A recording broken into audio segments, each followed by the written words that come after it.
Good morning, commissioners. 5, 6, 7.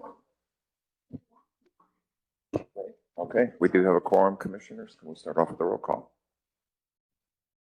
Good morning, Commissioners. District 1, Commissioner Shernock. District 2, Commissioner Hampton. District 3, Commissioner Herbert. District 4, Commissioner Forsyth. District 5, Chair Shadid. Here. District 6, Commissioner Carpenter. Here. District 7, Commissioner Wheeler Reagan. District 8, Commissioner Blair. Here. District 9, Commissioner Sleeper. District 10, Commissioner Housewright. Here. District 11, vacant. District 12, Commissioner Hawk. District 13, Commissioner Hall. District 14, Commissioner Kingston. And place 15, Vice Chair Rubin. Here. You have quorum, sir. Thank you very much. Let the record reflect that Commissioner Hampton is online, and I think Commissioner Hall is trying to get online. I'm not sure if he is, but he's feverishly trying to sign on. Jorge. Good morning, commissioners. Today is Thursday, December 5th, 2024, 8:21 a.m. This is the briefing of the Dallas City Plan Commission. Good morning, commissioners. We do have a lot to get to. We're going to jump right into it, hoping that we can have a crisp briefing today. So there will be some items that we will brief only if there are questions on it or per request. And that includes item number 3.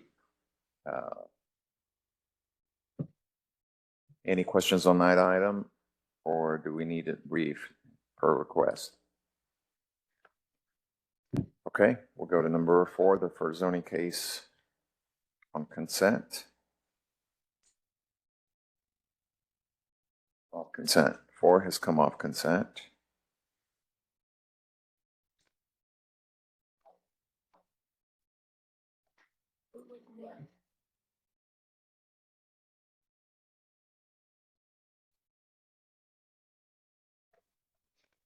Okay, 4, 6, 7, and 9.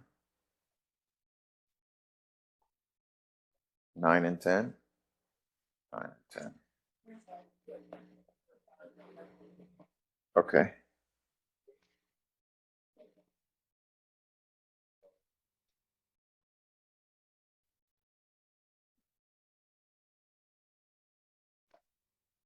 Okay, commissioners, at this point, cases 4, 6, 7, 9, and 10 are coming off consent. 10, 8 is off consent as well.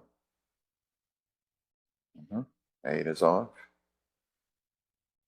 So that's 4, 6, 7, 8, 9, and 10. And I'm getting a message that the meeting room doesn't appear online. Jorge.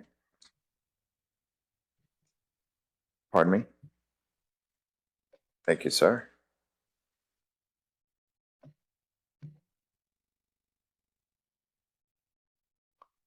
We're ready for you, sir.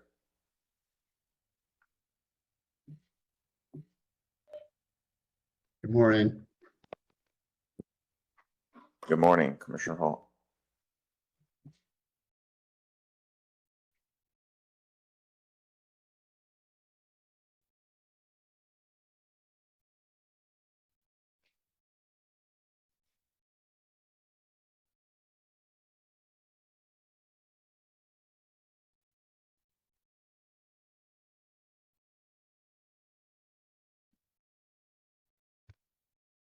Thank you for your patience as we get set up.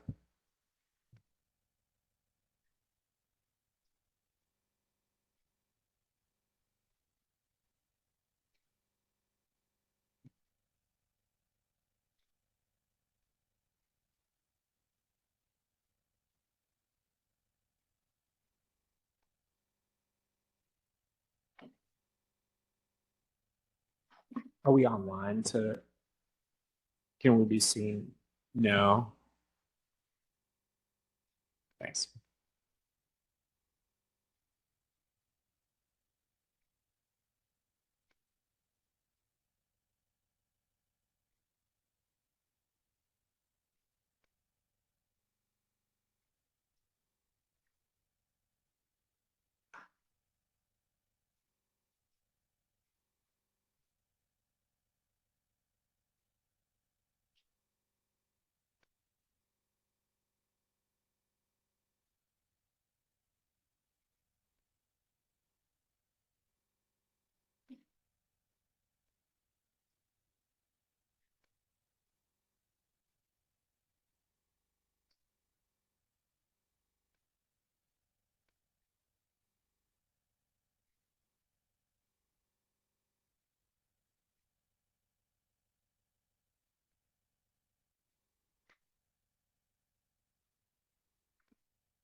3 cases.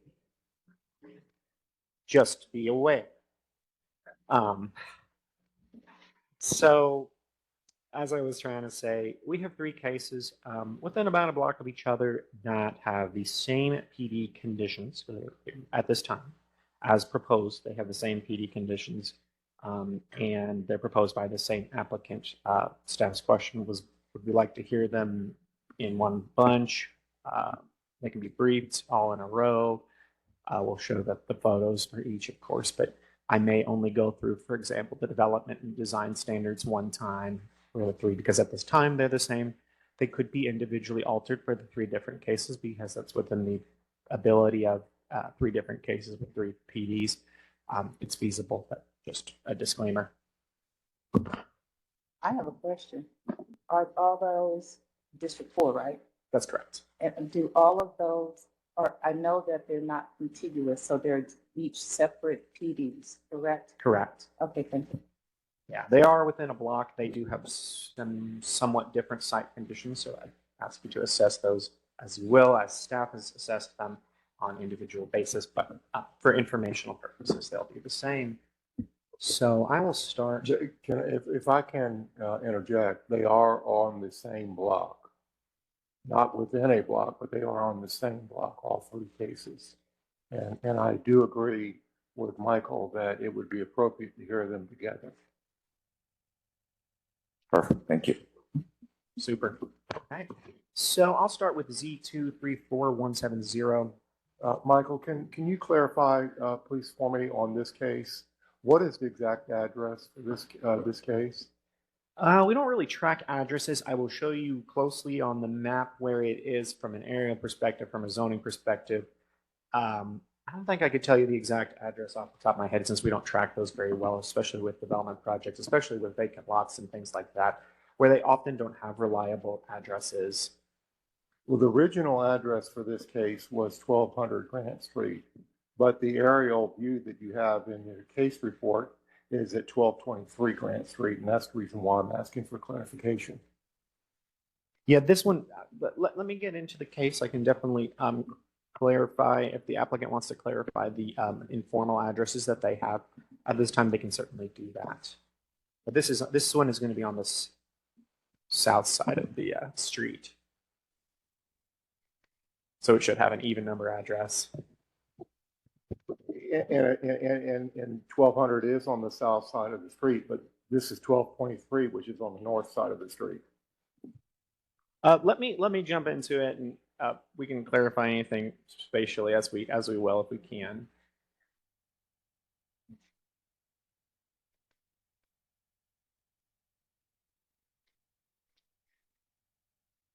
Okay, so Z234170 is an application for a plan development district for MF2A multifamily district uses and standards on properties owned in R5A single family district on the south line of Grant between Ridge Street and South Family Drive. This one is about 22,000 square feet, around half an acre, located in District 4, near the red line, the blue line. And so for context, here's where these 3 cases are. 170, which I will show the photos for initially, is here on the left side of, yes.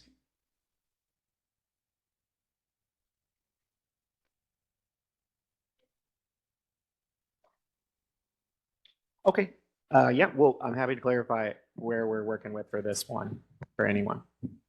So yeah, 170 is here on the south side of the street. 198 is down the block, and 2002 is on the far end of the block at the corner of Grant and Denley. And so that's where those cases are in relation to each other. Here's where they are in relation to the neighborhood amenities, as well as transit access in this area. So this one's about 1,000 foot from Morrill Station. And so here's an aerial map of this property for 170.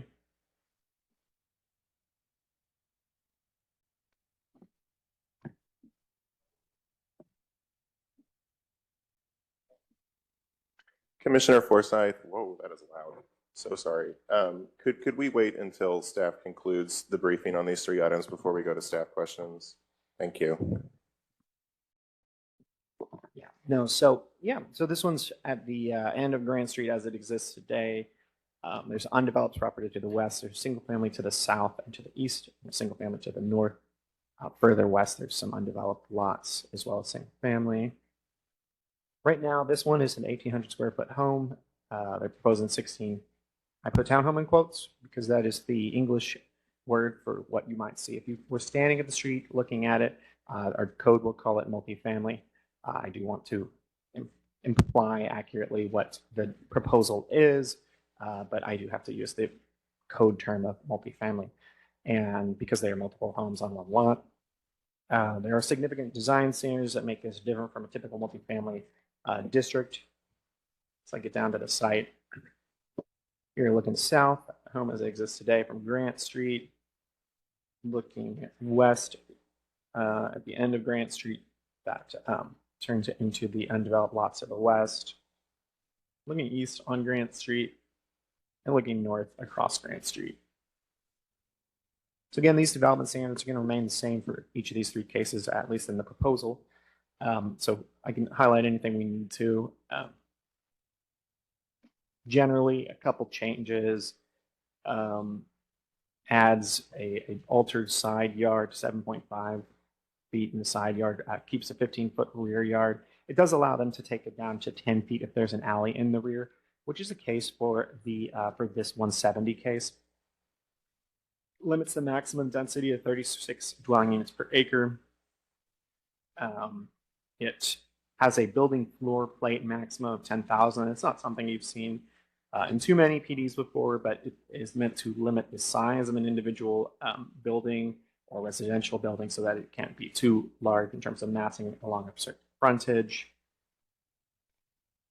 It includes additional design standards that apply to the front yards as well as roof slope or step backs depending on the choices of the applicant. Those are highlighted a little bit later. There's also parking setbacks, and we bring those because they're not typical for multifamily districts.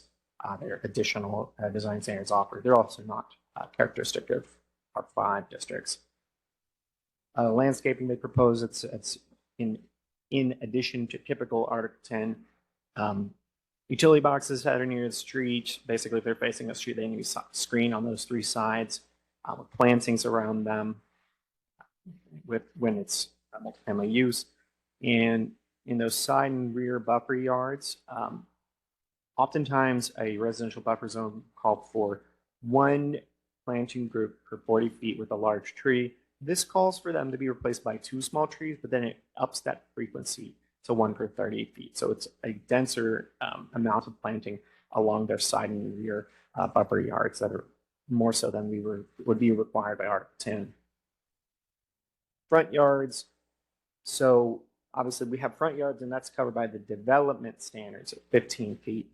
But in addition to that, and kind of exclusive to that, they either have to have an unenclosed front porch structure, something like a ground floor, it's less than 15 feet, something of a front porch that is open underneath and can kind of activate that front area a little better than you might see in typical multifamily design standards.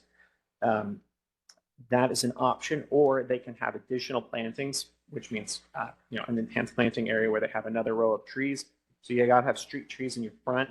Since these trees in this particular condition don't count towards street trees, you kind of get a double row of trees considered to add additional shade, more texture to that front area, and additional plantings that would be typically required for residential development. Then at the tops of building, so at the front top, they have to have one of these following. So they have to set back their taller portions of the building by 10 foot so that they step back, so to speak, or they have to have a sloped area that slopes towards the street. It's based on a formula, but it's 166 square feet of sloped area per 50 frontage. So if you had a 50-foot lot, you have to have 166 square foot of sloped area. So that's something of a roof that points towards the street, and it can't be totally flat. It has to be pointed a little bit towards the street. Helps activate that street, make it a little more approachable for walkability. And then this includes design standards for driveway maximums you wouldn't typically see in residential development, but this allows 1 driveway for only 26 feet in maximum per property. So that's going to be by the building site. And then no matter how they do it, they can only have one of those per 150 feet of public street frontage. Surface parking setback applies from the front 30 foot. They can have surface parking in their first 30 feet of their yard. They got to have either they can have a building or they can have plantings, things like that. And then 5 and 5 on the side and the rear. That's not typical, or it's not, doesn't exist in existing residential development. And then I described that floor plate maximum that breaks up the massing of any proposed buildings. So staff recommendation on Z234170 is approval subject to conditions.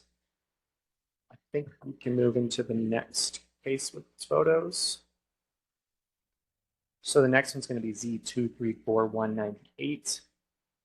That one's an application for a planned development district for MF2A multifamily district uses and standards on property zoned in R5A single family district on the north line of Grant Street and the south line of Front Street, west of South Bentley Drive, and it's about 19,000 square feet, located just up block. Here it is for context. You can see the 198 lot. It does front 2 different public streets. It's the only difference between that case and, or one of the few differences in this case and that one. To the north of it is light industrial zoning at this time, but then it's still got that R5 around it. And on the site, you've seen this one before. Aerial map of the site. Right now it's developed with a church at this time. There's a couple single family homes in the industrial zoning to the north. There's undeveloped lots as well. There's an undeveloped lot in a single family to the east. There's single family to the west, and there's some single family cross grant to the south as well. It's an undeveloped lot. And as I said, developed 3,500 square foot church. This one proposes 12 townhome units permissible under the same density, but with a slightly smaller lot. Same design standards apply. Here's the lot as we get down to the street. We're on Grant Street here, looking north as it exists today. Then kind of the far west, southwest corner of the lot. Turn around, go back on Front Street, looking south across the church property, with southwest. Look at the surrounding uses. Home to the west, looking west down Grant Street, looking south across Grant Street, single family to the south a bit. Then what's home next door to that. Looking east, undeveloped lot that the other case takes place on, 202 takes place on. We're looking northeast. And then that's some of the undeveloped property north of those single family, towards the corner of Denley in front. And those are some of the mix of lots to the north of Front Street. Design standards, or excuse me, development standards remain the same in this case as proposed. So I won't highlight anything of that in too close detail. Landscaping remains the same as proposed. Design standards do as well. So with that, staff recommendation is approval subject to conditions. And I will now move on to 202.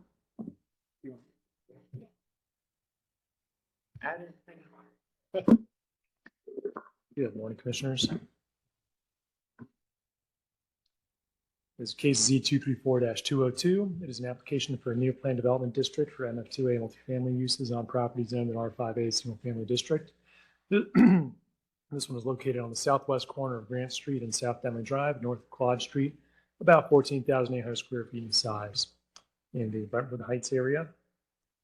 And as you've seen already, this is the case context. So this is the case furthest to the east on that corner of Grant and Denley. And you've seen this one already.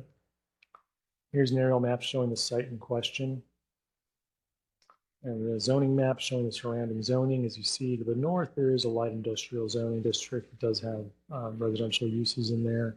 There's the MF2A district to the west that is currently undeveloped, but undergoing plans for development there.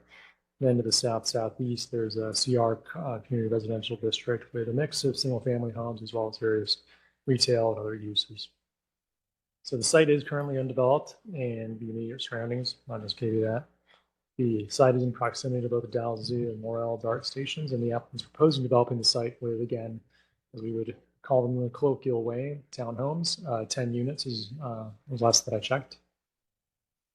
Here's some photos of the site. So this is on Grant Street, looking south towards the site.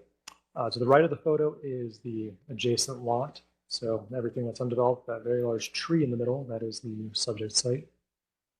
Then on Grant Street, looking east with the subject site to the right. Looking west, the subject site's not in this photo.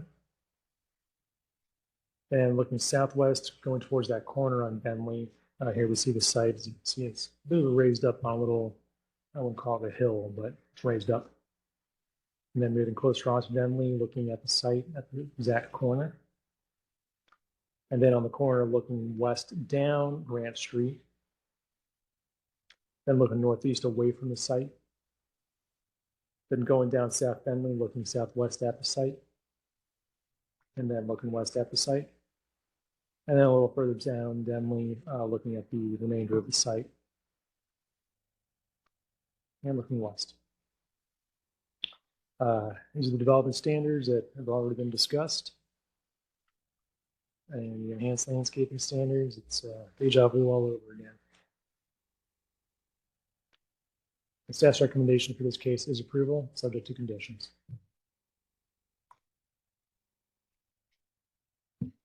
Thank you very much, gentlemen. Questions, commissioners? And before we get to questions, just to clarify, I did see Commissioner Forsythe, I noticed that last night that the images on pages 4, the aerial map on case 4 and 6 are the same. Yeah. I think that's what Commissioner Forsythe was Yes, I was able to clarify that, and so I am happy to clarify for anyone. But 170 is located on the south side of Grant Street, near the end of the street as it exists today. So it is on the south street, whereas 198 borders both Front and Grant Street. And yeah, so the maps in 170 for the aerial need to be replaced. But thank you. Questions, Commissioner Housewright? Mr. Pepe, Mr. Bate, just a comment before my question. I thought your land use rationales were extremely good, very helpful about the conditions of these cases and how they're being tailored to fit into the neighborhood. So thank you for that good work, that clear writing. My question is, so maybe slightly rhetorical, but if we had a development code that was friendlier to infill development, we wouldn't have to go to these lengths of writing these PDs for cases like this. Would that not be true? Isn't that true? Yes, and I know your question is rhetorical, but I can add more onto it. I think that it was an exercise in working with the developer to see what kinds of things are practicable to include on small scale infill multifamily project, missing middle projects. So it was a bit of an exercise in that that was also ran past community through community meetings. So something of a practice at that, and I personally would see that as a valuable effort by the broader planning structure that we have. Thank you.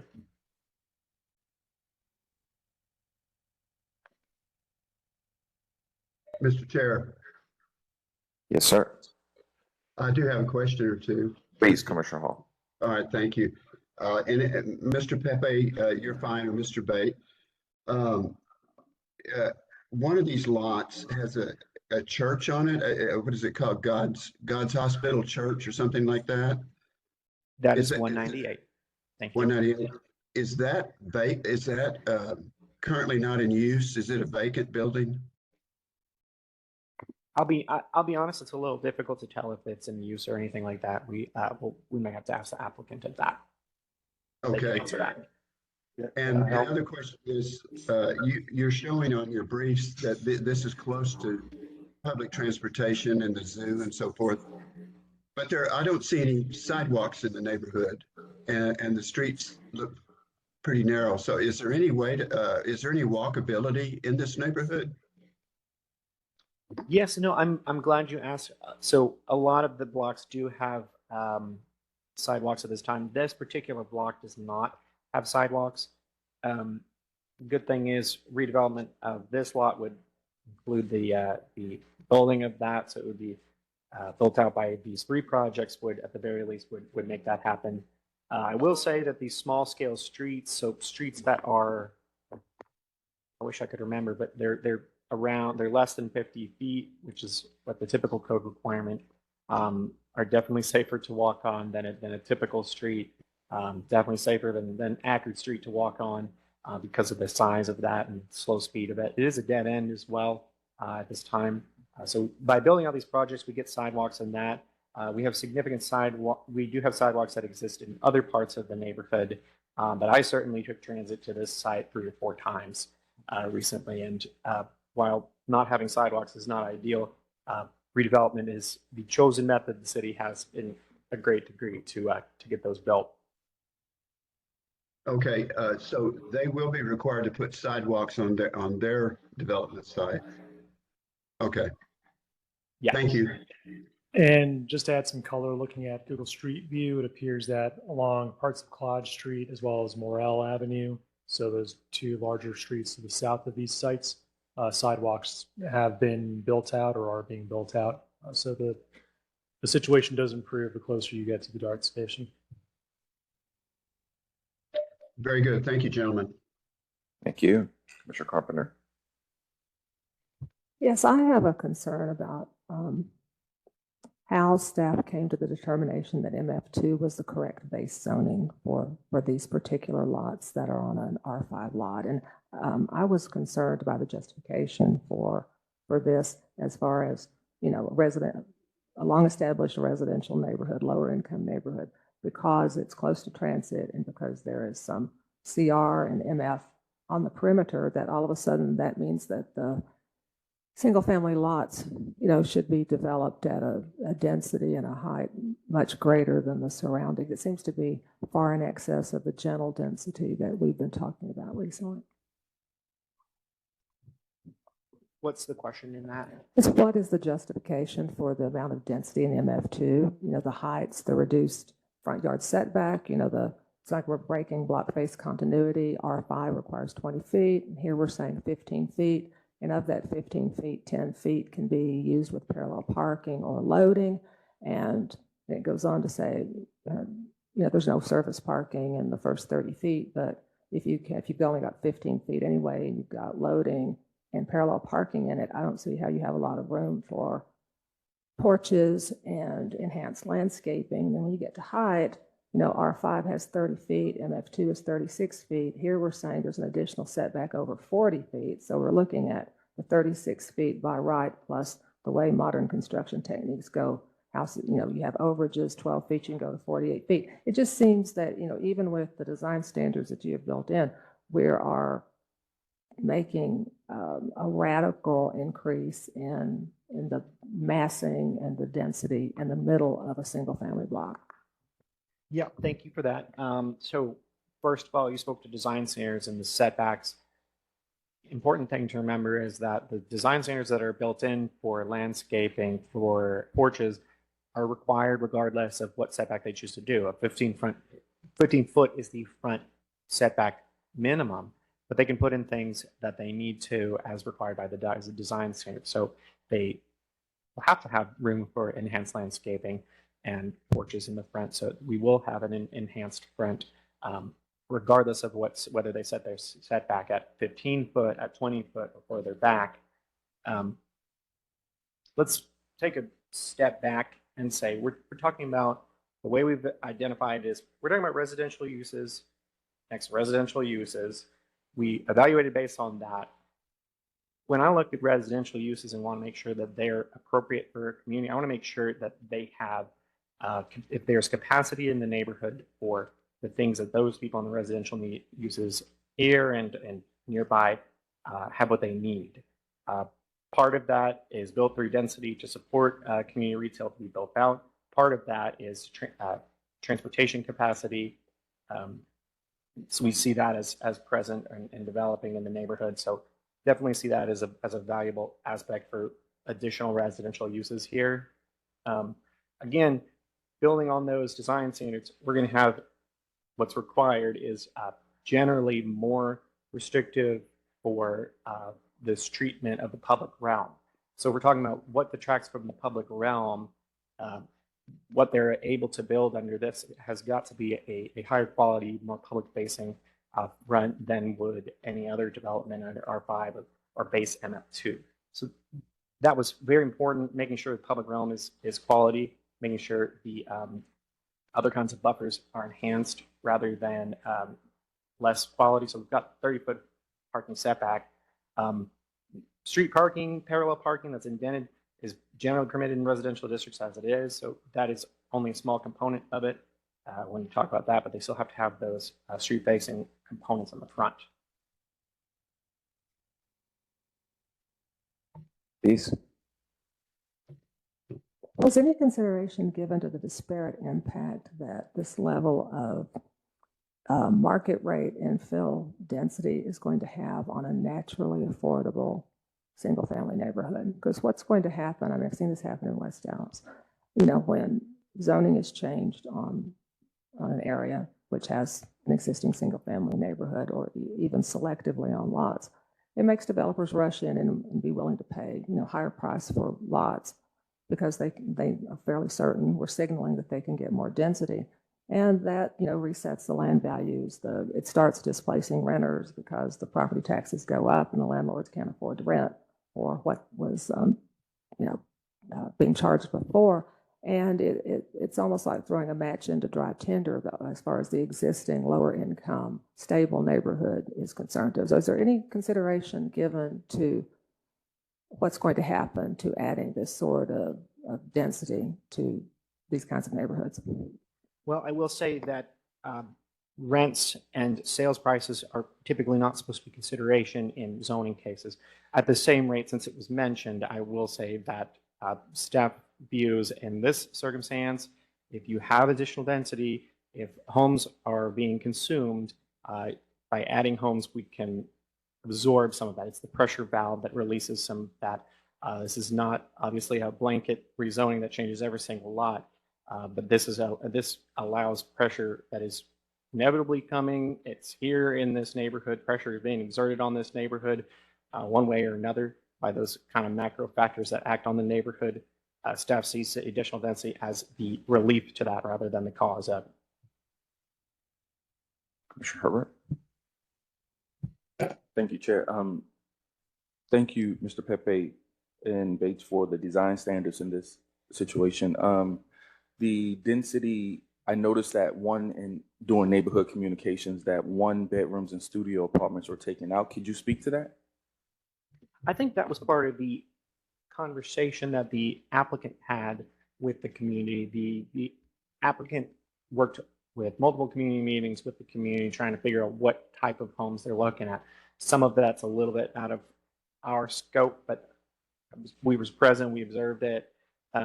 I think that was because he wanted to have additional family style housing. Lastly, the church that was mentioned, I think I noticed it was a historical overlay on it. Is that true? And can you speak to that? I think that's a different church. There is, so I'm familiar with a historic overlay on the church that's on Morel. That one has a historic overlay. I don't think the church involved in this zoning case has a historic overlay of any kind. Okay, thank you.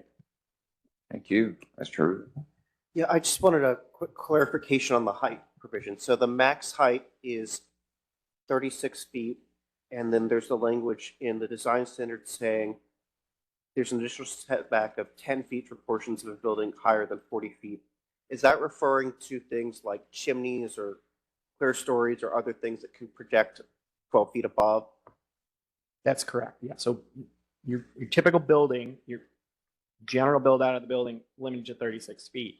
Then on top of that, the code does allow pretty typical small projections. If they include those small projections, they have to be set back according to that provision. Thank you so much for that clarification. Thank you. Commissioner Blair. So let me also ask the question, if you're doing these are for duplex, correct? Yep. Excuse me? These are for duplex or Build out would look more like a townhome product that you're familiar with. A single family townhome or? They're likely, they could potentially be on individual lots. I think it's unlikely they'll be on individual lots. But think more, I think the applicant can show his plans, he has pretty detailed plans at some point, but they're not duplexes, but they're considered multifamily from a code standpoint. But if you're standing on the street, they're smaller homes that are butt up next to each other. They have shared walls, but they're individual units that you enter from a ground floor. You may even drive into an individual garage. That's what he's proposed. And then we have that enhanced front where they had access. So not duplex, but technically multifamily. It will look more like a townhome, but townhome is not a word in our code at this time. I guess I'm going to have to wait and ask some of those questions of the developer, because when I see multifamily, I know I typically see apartment, and then the question becomes: Are we using MF to get around residential proximity slope? Well, MF, yeah, good question. MF typically has residential proximity slope applying to it. Townhome does not. Townhome zoning does not have RPS applying to it. We're more talking about individual lots. So if you're standing on the ground, you're looking at townhomes, do you know if there's lot lines underneath those or not? Probably not, unless you're like a nerd. But at the end of the day, it looks, if you look like townhomes, but you're on one lot secretly, you know, I say secretly, but at the end of the day, there's a lot line that's common around this. They can sell them, they can do other things where they're grouped in terms of that, but they are on one single lot. Our code has to call them multifamily. I wish it didn't. I wish that it had more nuance for what we call things, but multifamily is the term. Somebody standing on the street may obviously interpret it differently because code doesn't really reflect reality of present housing trends.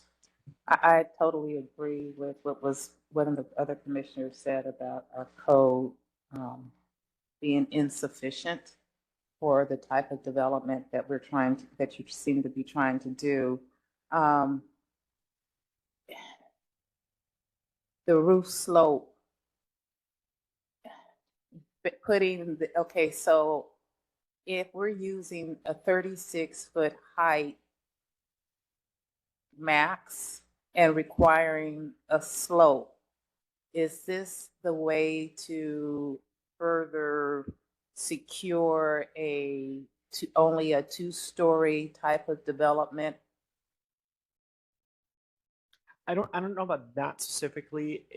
I think the applicant will tell you that part of the value of these lots is where they're located, and that height to a degree is important, but making a height more acceptable for some in a neighborhood, I think, is the goal of that. So when we have our slope, I just wanted to give more detail than I did in the original part of the briefing. 166 is the square footage you have to have for a 50-foot of frontage. So it's 12. Square root of that is 12, so you have to have 12 by 12. Something of a panel that faces this way. I don't know if the end goal of it is to make it 2 stories, but it is to make it feel more small and human scale in the frontage. And I guess my last question at this time would be the walkability that was brought up, because you will hopscotch with providing curbs and gutter opportunity, because these aren't contiguous lots. You will see one lot that is engineered for walkability and the rest of the community, the rest of this block not. Is any consideration, when your decision has been made, was any consideration given to what that will look like moving forward? Yes. No, good question. They are not contiguous. First answer, which is preliminary, is the applicant can maybe share more details whether they have plans to maybe finish out other kinds of infrastructure on the street. He may want to. He's got several projects on it. He may have plans to finish out volunteer proportional things like that. My third answer is that we've got 3 sites that would build out the sidewalk. I'd rather see some sidewalk versus on some lots rather than none at all. That's what my neighborhood's like. I'd rather have something rather than nothing. And beyond that, I think that when we have gaps like that, where we still have some infrastructure to build on, it may give our other projects, our other funding sources, better impetus to finish out those. So if we see investment in one area and we have partial sidewalks, it may give our other funding sources ability to leverage it to finish out sidewalks along the street. And the other thing I was going to say was that regardless of the status of sidewalks, which definitely exist scattered throughout the neighborhood, is people do walk in the neighborhood regardless of their sidewalk, and that's true of anywhere in the city. Regardless of how we build out the street, people do walk and use the street, whether we make it safe for them or not. So I'd rather make it safe for them versus not. And just to add a bit of color there as well with sidewalks, I'll try not to speak too authoritatively on this as I'm not in transportation engineering, but my understanding is that generally the city, it has various provisions for waiving the construction of sidewalks. And one of the most common reasons for that is when someone develops something on a block where there are no sidewalks. You end up in this sort of vicious cycle where there are no sidewalks in a block. Someone comes in to develop something, pulls a permit, they request a sidewalk waiver saying, hey, there's no sidewalks here. Sidewalk doesn't get built, and the cycle continues of no sidewalks existing. With the sidewalks being built on here, I believe that in the future, as other lots on the site, or if they are to redevelop or rebuild in a manner that triggers sidewalk requirements, at that point, that would no longer be, I guess we'd say, an out. So if you have some sidewalks on that block, if someone on this other lot decides to rebuild and pulls a permit for that, they'll say, oh, there's sidewalks here now. You're going to have to build the sidewalk. So over time, it will fill in naturally. And that's assuming that, as Michael mentioned, the applicant may, if he doesn't already have plans to build out that infrastructure on the street. Thank you, Secretary Brown. Commissioner Bertrand. First, to answer Commissioner Hall's question, the church is currently occupied. There are services. It's a small congregation. My understanding it's a dwindling congregation. And it's also my understanding that Mr. Carden, the developer, has indicated that, he's going to allow the church to operate for another year or so to allow them to find a new church home. So I did want to clarify that. Thank you. In line with Commissioner Carpenter's question and Commissioner Housewright's questioning on the design and the zoning, why was this not, if these are townhomes, why was straight townhome zoning not appropriate? Yeah, it's what we said about the lots. Townhome zoning is not subject to RPS. The issue with townhome zoning, the way that it's written in our code, and I'm not going to hesitate to criticize how it works, is that the density and the lot size make it pretty difficult to build out. You have to have a 2,000 square foot lot.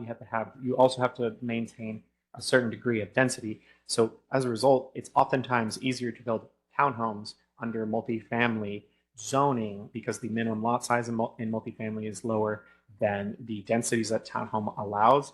I don't think, this is personal opinion, I don't think that the densities that are written into our townhome districts today are very usable for development at this time because of the double density that's written into those. They're not very practical except for building larger lot homes. So what you're saying, if you have a 22,000 square foot lot, which 1200 Grant Street, case 170 is 22,000 square feet, and they're proposing 16 units, you're saying that you could not have that density? You could only have 10 units there if you were doing straight townhome zoning. Beyond just that, you have to break them up into individual lots in this case. So when you're working with the townhome zoning, they have both that single family, or excuse me, that lot size minimum, they have a density, and they also say you have to split them up into individual lots, and that has to be supported by infrastructure that runs either through the site or around the site.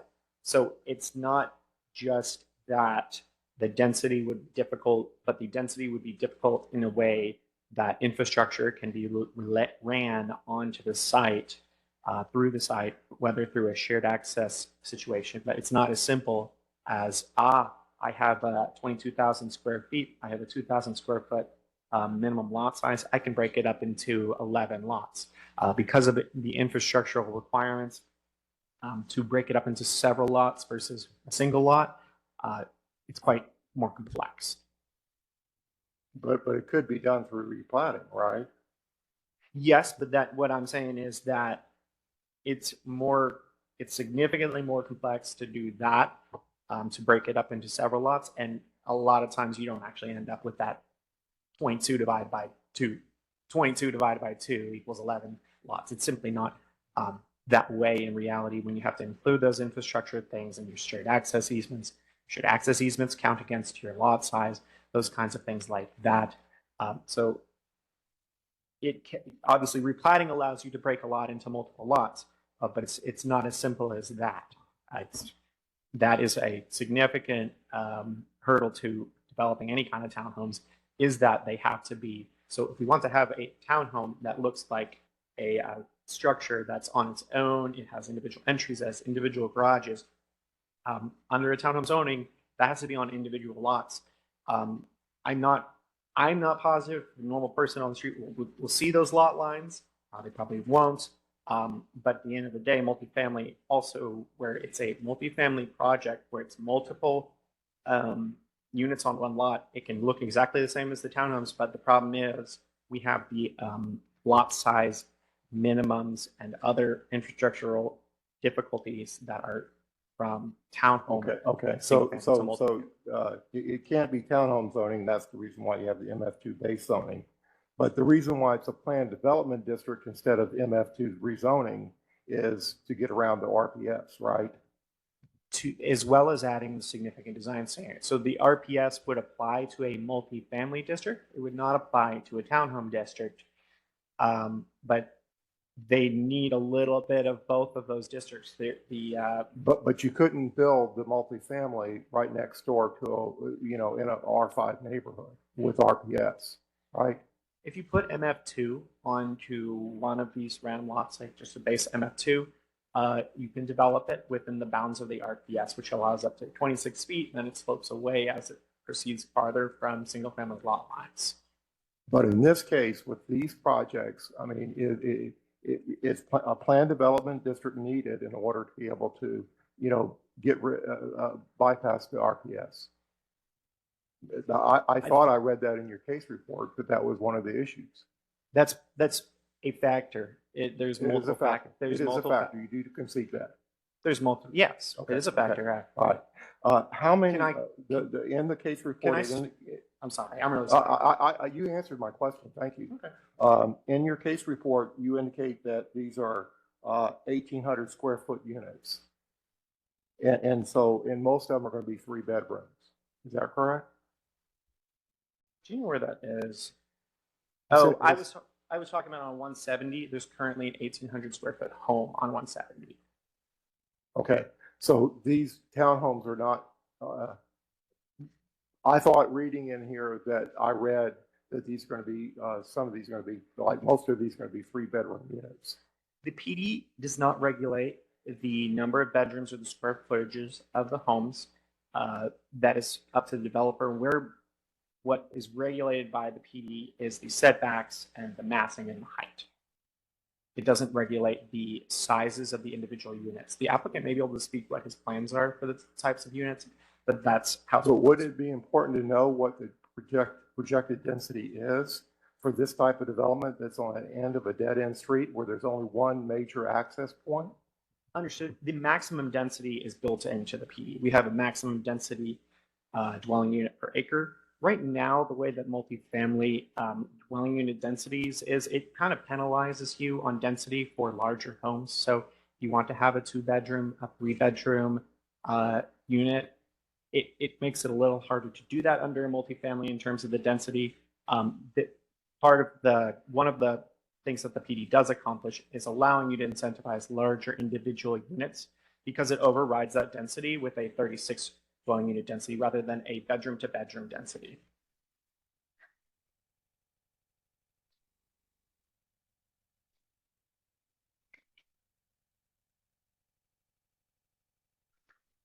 Okay, those are my questions for now. Thank you. Thank you, sir. Anyone first round before we go to second round? Second round? Yes, sir. Really quickly, I know a lot of these infill developments or even new developments of this type of multifamily, the garages kind of face each other. Was there anything in the design standards in your case report or that addressed that? Or is that even possible in these? It's possible. We really concern ourselves with the public facing realm in this scenario. They could have internal garages. They definitely have to set back their parking and other things like that. They have to limit their access to one. They can only have one access running from the street into the development, which makes the street face a lot better in terms of safety and quality. So we focus more on the public realm. It's the kind of thing that can be written into a PD, but it gets pretty detailed to the degree that adding those kinds of things may make it difficult for them to actually get their final permits if you get too granular with how the internal aspects may look. So we focused, generally focused, especially on the public realm. Thank you, sir. Okay, commissioners, let's keep moving. Go to case number 5.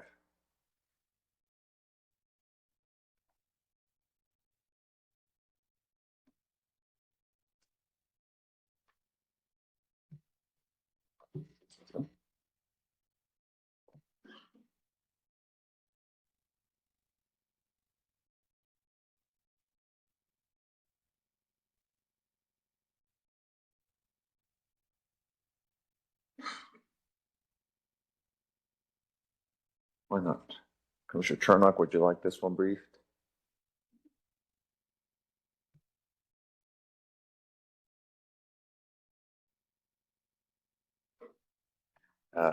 Does anyone have any questions on this case or request it to be briefed? That's fine. And I know you have the agenda completely memorized and you remember what one is time. We'll give you time to write. No, you're good on this one? Okay. All right. So then let's go to number 8. That also come up consent, E8.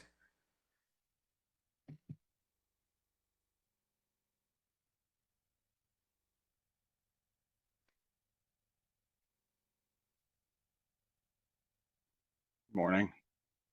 Good morning. This is case number Z234269. It's a general zoning change from an R10 to a CR located at 500 South Beltline. As mentioned, this is a general zoning change from an R10A to a CR request. The request is to develop a retail development and a motor vehicle fueling station at the site. It's located on the north corner of South Beltline Road and Lawson Road. It's approximately 3.2 acres in District 8. Here's the location, the aerial. So the zoning, it is currently zoned R10.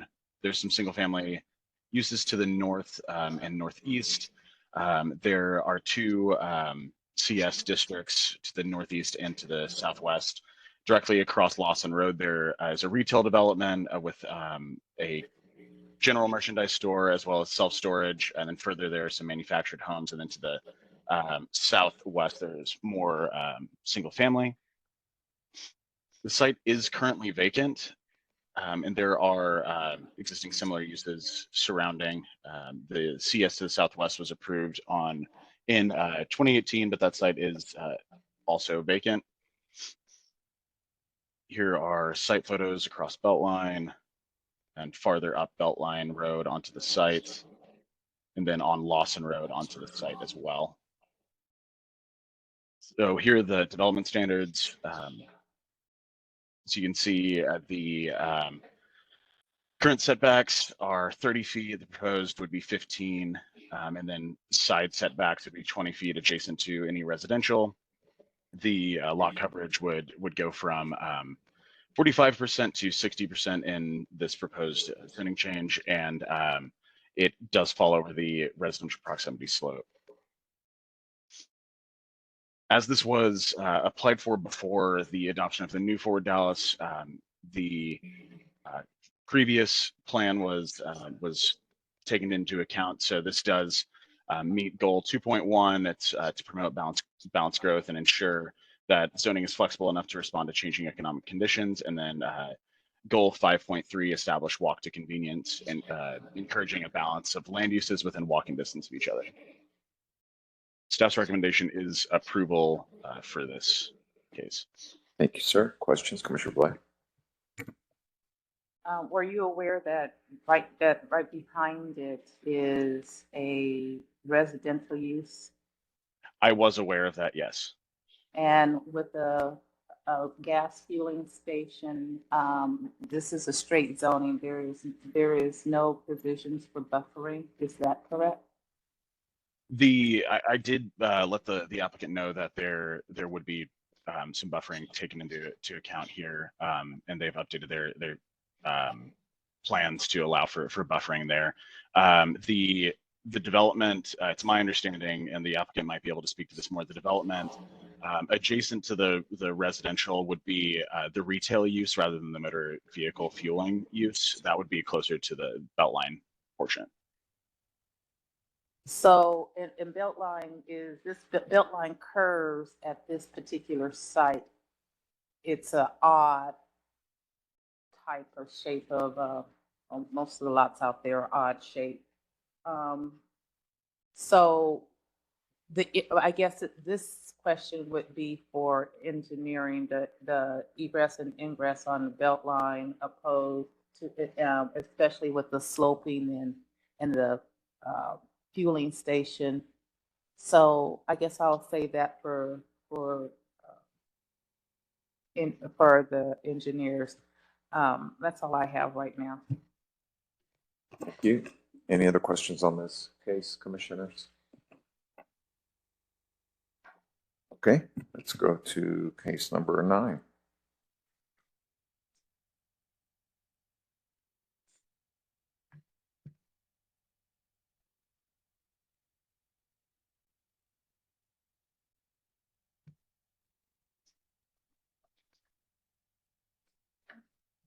Good morning, Commissioners. We'd like a briefing on this one. I think we should, yes.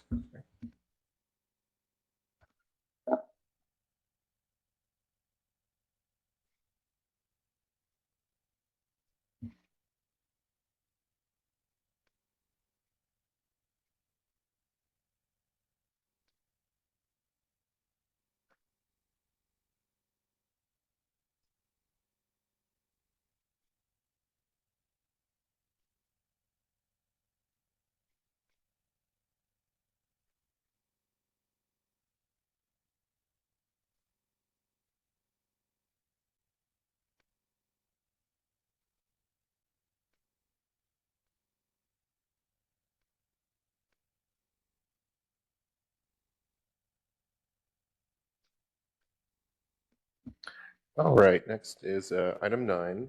It's case Z234-273. It's an application for a TH3A townhouse district on properties owned in R75A single family district, located on the east line of Toluca Avenue north of Circle Drive. It's about 14,000 square feet. Location map showing the property in city limits.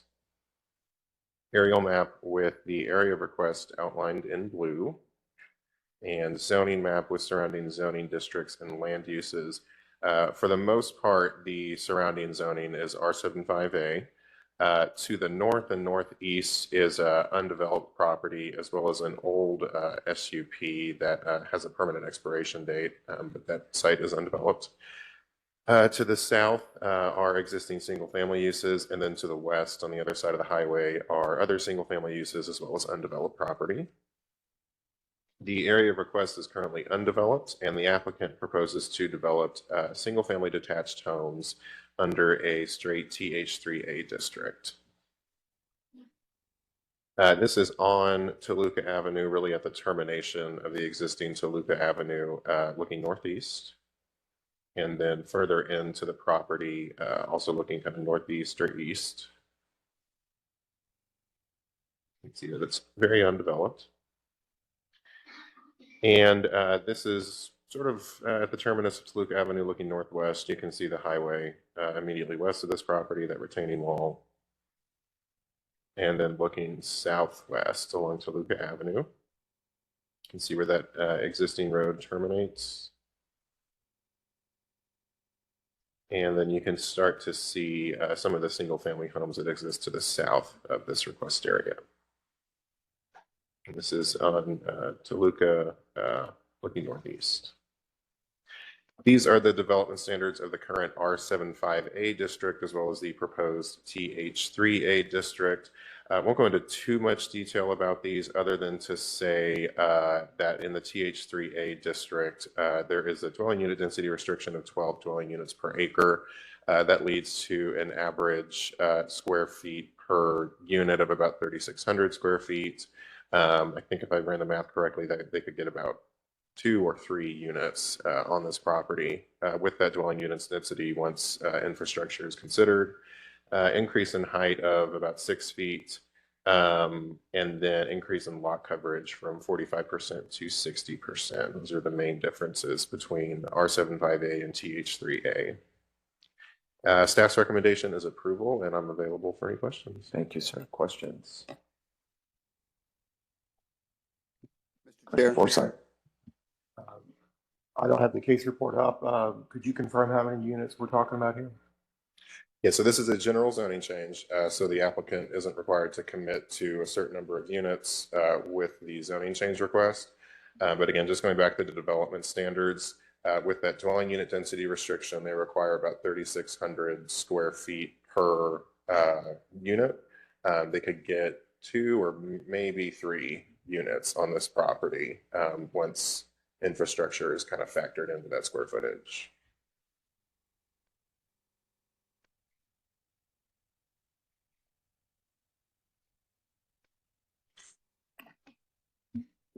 Commissioner Hall, did I hear your voice, sir? Yes, sir. Yeah, yes, you did. Thank you, Mr. Chair.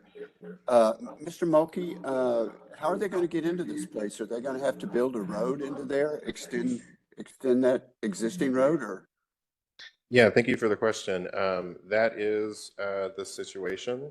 This applicant has been informed of the fact that they would be responsible for funding the construction of extending the road to their property. They've met with transportation staff as well as subdivision staff. They've had a pre-development meeting and are aware of the requirements that would be triggered at permitting if their rezoning were approved. And they have elected to proceed with the zoning case. And would they just be required to have that one access? That's my understanding. I'm not sure if Mr. Navarez is on the call currently. He may be able to provide more detailed information, but they would need to extend to Toluca, and it would need to, as I understand, terminate in sort of a cul-de-sac on their property. And then from that cul-de-sac, they could have lots fronting onto it. Okay, thank you. Thank you. Thank you. Commissioner Hampton. Thank you, Mr. Chair. I was trying to look it up quickly and I can't get it there, so I'll simply ask. Do I recall that there's a buffer that would be required between the R75 and the TH district? I can't recall offhand if a residential buffer is triggered between TH and R. Okay, we could maybe just confirm that before the hearing. Sure. Thank you. Thank you, Mr. Chair. Thank you. Any other questions on this item, commissioners? Okay, let's keep going. R2 case number 10, that's going to be held under advisement into January. We'll brief it then. Case number 11, D5 case. I don't need it briefed. Does anybody request to have it briefed or questions on number 11? Okay, takes us to number 12.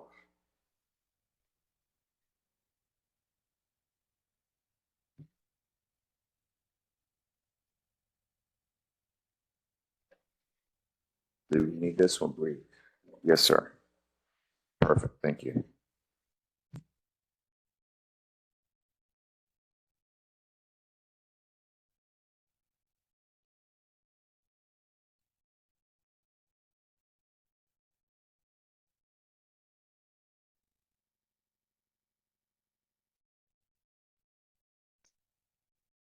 This is item 12, case Z234-301.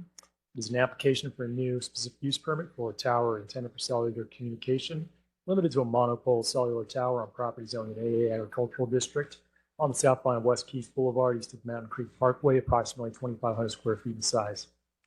Located here in the far southwestern portion of the city, Mountain Creek area. Here's an aerial map.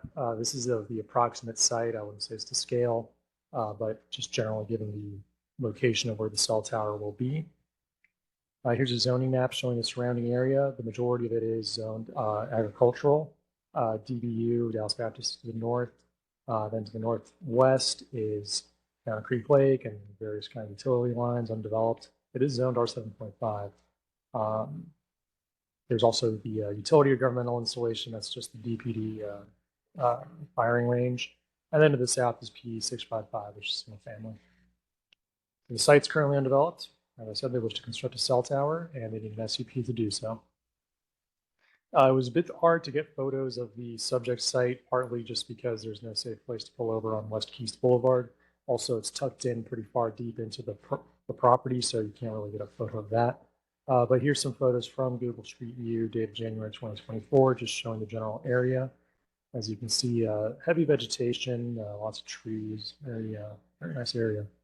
Here we see looking away from the site towards DBU. Here are the proposed conditions. A lot to read here, but the long and short of it is it's a 10-year SUP with automatic renewals, limited to 150 feet in height, not including a lightning rod. There is a provision that they must allow co-location for at least 4 wireless communication carriers, and it must be made available to other carriers upon reasonable terms. And then your boilerplate maintenance and general requirements. This is a view of the proposed site plan. It's broken down into the overall site plan that shows the property at writ large, then the compound itself, and the elevation cross-section view. Staff recommendation is approval for a 10-year period with eligibility for automatic renewals for additional 10-year periods, subject to a site planning conditions. Thank you, sir. Commissioner Herbert. Yes, so the residential area that's nearest here is Capella Park. There wasn't a mention of the development plan that was approved in the case report. And neighbors wanted to be sure that that was considered, that this a multifamily has been rezoned, development should be coming. Is that something you consider in this case? In terms of that, while we look at just the general area of what's around there, I don't know the development plan specifically, but generally speaking, we found that given the remote nature, where it's located for pretty far away from all the surrounding, that's some crosstalk. Given the way that it's cited, we don't find it to be detrimental to any of the surrounding uses. Okay, thank you. Lastly, I sent you an email about fencing. The neighbors can see this protruding from areas of the neighborhood, but the actual fencing won't be visible from the public realm as development stands today, correct? Correct. Based on what I talked about with the applicant, just the height of the fencing compared to the height of all the vegetation around there, I don't know how you can see the fencing.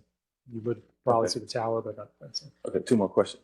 There's another tower nearby that flashes red and white all night, as I can see it from my bedroom. But this tower isn't going to be as tall, am I correct? I'm not sure of the height of that tower, but this one's going to be 150 feet.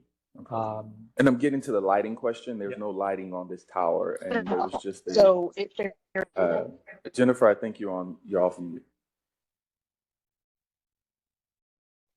Thank you. So there was an accident in the news recently of someone hitting a tower.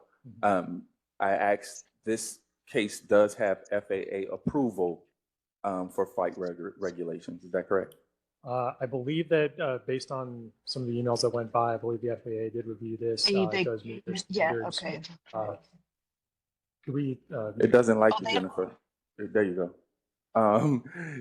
She did put it on mute. It keeps coming off.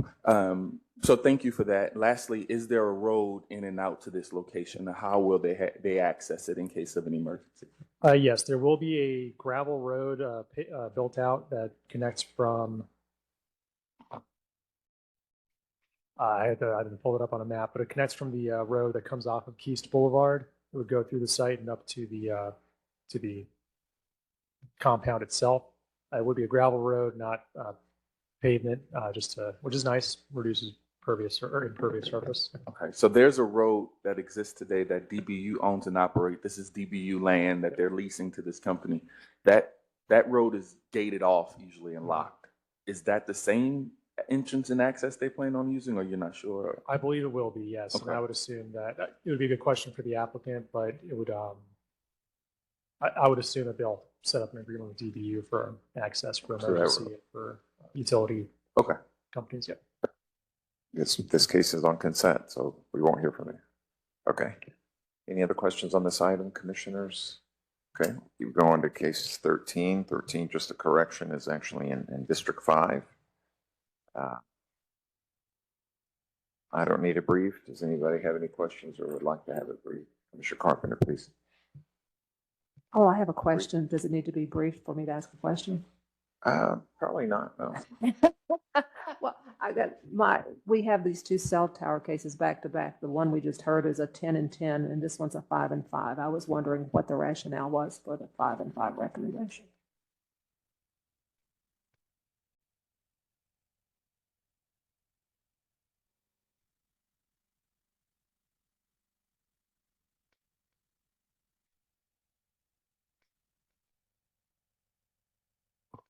So staff was recommending the 5 with eligibility for auto renewal, just to have the make sure that the operator is continuing to operate in good standing, and basically have them, have to not go through this whole process again. So they can just resubmit for auto renewal. Is that because of the proximity of other businesses and residences close by, as opposed to the last case that was in a more isolated situation? Yes, that was considered. All right, thank you. Thank you. Commissioners, can I Sir, address? I'm sorry, we don't hear from the public on the briefing. It's just the briefing. We can hear from you in this afternoon, but this case is on consent, so unless it gets pulled off consent, we won't hear from. All right. Thank you, Commissioner. Thank you, sir. Any other questions on this item, commissioners? Okay. Go to number 14. Commissioner Houseright is not here. Any questions or requests to brief this one? Yes, sir, Commissioner Sleep. I wanted to ask staff if they could explain. I know this applicant applied for a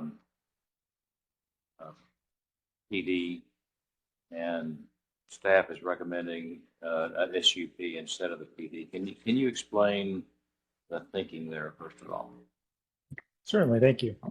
When we look at a PD request, one of the first things that we want to analyze is the appropriateness of the PD. There's a lot of good reasons to go with a PD for various cases, and there are sometimes reasons that are not as compelling. When you look at a PD, you're balancing the requested deviations and enhancements against the broader public benefit. Recently, for instance, there was a case where it was a very simple, straightforward, small PD, but the public benefit was that having that PD would allow a certain type of development that was considered desirable. In this situation— Could you say that again? I didn't understand what you just said. Oh, sure. I was saying that we recently had a case, for instance, where there was a PD that was very simple. There wasn't a lot to it. It was a very small size.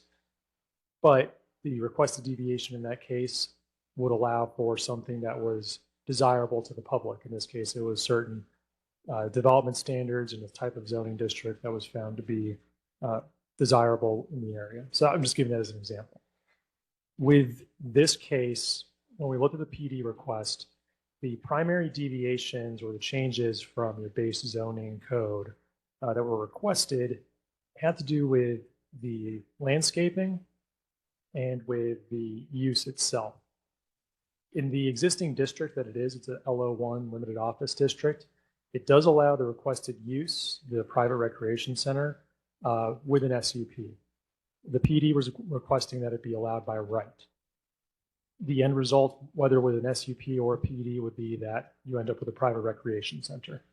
So when we have a PD that is requesting just allowing use by right versus by SUP, Generally, it doesn't make a lot of sense to, if that's one of the only components of it, to go with that, because whether you're using an SUP or a PD, the proposed development is still kind of undergoing the same scrutiny. You're creating either a conceptual plan or development plan, or you're creating a site plan. You're setting conditions. You are putting conditions on hours of operation, for instance. You're putting conditions on parking. So you have sort of the same path with, or different paths that end up with the same result. So when we looked at this request, looking at kind of the totality of it, they were asking for the use to be allowed by right, which would be essentially the same as having the SUP granted for a permanent time period, or even just a very long time period. And they were asking for some deviations on landscaping. In the initial staff review, we found that the request for deviation from landscaping, it wasn't to us a compelling enough reason to go with a PD versus just having an SUP that ideally would follow Article 10 landscaping requirements. That being said, the applicant, they have some more information kind of on why they needed or requested the deviation on the landscaping requirements. But I will say that with an SUP, a site plan and landscape plan could be submitted by the applicant that deviates from the Article 10 standards. And if that is something that is adopted by the city council, then it would be fine. It would allow them to have the full set of parking on the eastern side. So that was kind of a long answer there. I think I took us to a bit of a road there, but the long and short was that, generally speaking, for what's being requested in the PD, the majority of it can be accomplished just through an SUP using base code, as well as the conditions that are in the SUP. And the question regarding the landscaping and whether they can deviate from that could be addressed through the site plan that is ultimately adopted by the council if this were to go forward. Did that answer your question? It does, but it begs another question, and that is that if there's a change in the landscape requirement, does that end up having an impact on the amount of parking that they could do on the site? Yes, with the Article 10 requirements, there is what's called the residential buffer zone requirement. It is triggered by the adjacent PD to the east, which is considered a residential PD or residential district. As such, it requires a minimum 5 feet of buffering from the eastern property line, with an average overall of 10 foot of buffer. So it's between 5 and 30 feet is the range, and it has to average 10 feet. The ways to comply with that are varied. You could have just a straight 10-foot buffer. That would work, but it would eliminate all the parking on that eastern side. The other way to possibly address it would be through what we call landscape islands, where along that buffer zone, you just put in islands with landscaping that meets Article 10 requirements. That's of sufficient width or depth that would bring that average overall up to 10 feet. In discussing with the applicant recently after the docket was posted, they do have concerns that even if they went with the landscape island method, it would still eat into their parking substantially. Generally, we do like to try to follow Article 10 to the best of our abilities, and we generally find that, code is, I don't want to just say code is code, but the code is the code, and that it's sort of incumbent upon developers to follow that to the best of their abilities. With that being said, the nature of how that eastern site is developed, which is there's a platted alleyway there, there's some undeveloped land to the east southeast of that site, and then where the neighboring site is developed, there's also a substantial amount of parking there. If there were to go with a sub-Article 10 landscaping plan, it wouldn't be the end of the world, I'll put it that way. I think there's sufficient spacing from the subject site and the neighboring site that a reduced residential buffer zone or no residential buffer zone, it would be less of a concern versus if there were residential units immediately adjacent to it. So would it be correct to say then that the net effect of following the SUP as you're recommending would be that they would end up with less parking than they would have in their PD application? That is correct. If you went with just a straight SUP, the staff recommendation as is, there would likely be less parking there. And the parking requirement or the parking condition, the way it's set now, would probably need to be adjusted based on that. That being said, this body can also move to make a recommendation to, for example, recommend an SUP with certain changes to either the conditions or a site plan and landscape plan. At that point, then the applicant would need to develop one that meets those. And for a use like this, it would seem that as I understand that this use, parking is going to be very important in order to have them not have a negative impact on the neighborhood around them. So it seems like the need for parking might outweigh the effect of requiring a greater landscape buffer. Would you disagree with that? I would disagree. No, I wouldn't. I think it's a reasonable. Okay. reasonable take. All right. Thank you. Mr. Bate, there's actually was a request to brief it now, if you don't mind briefly briefing it.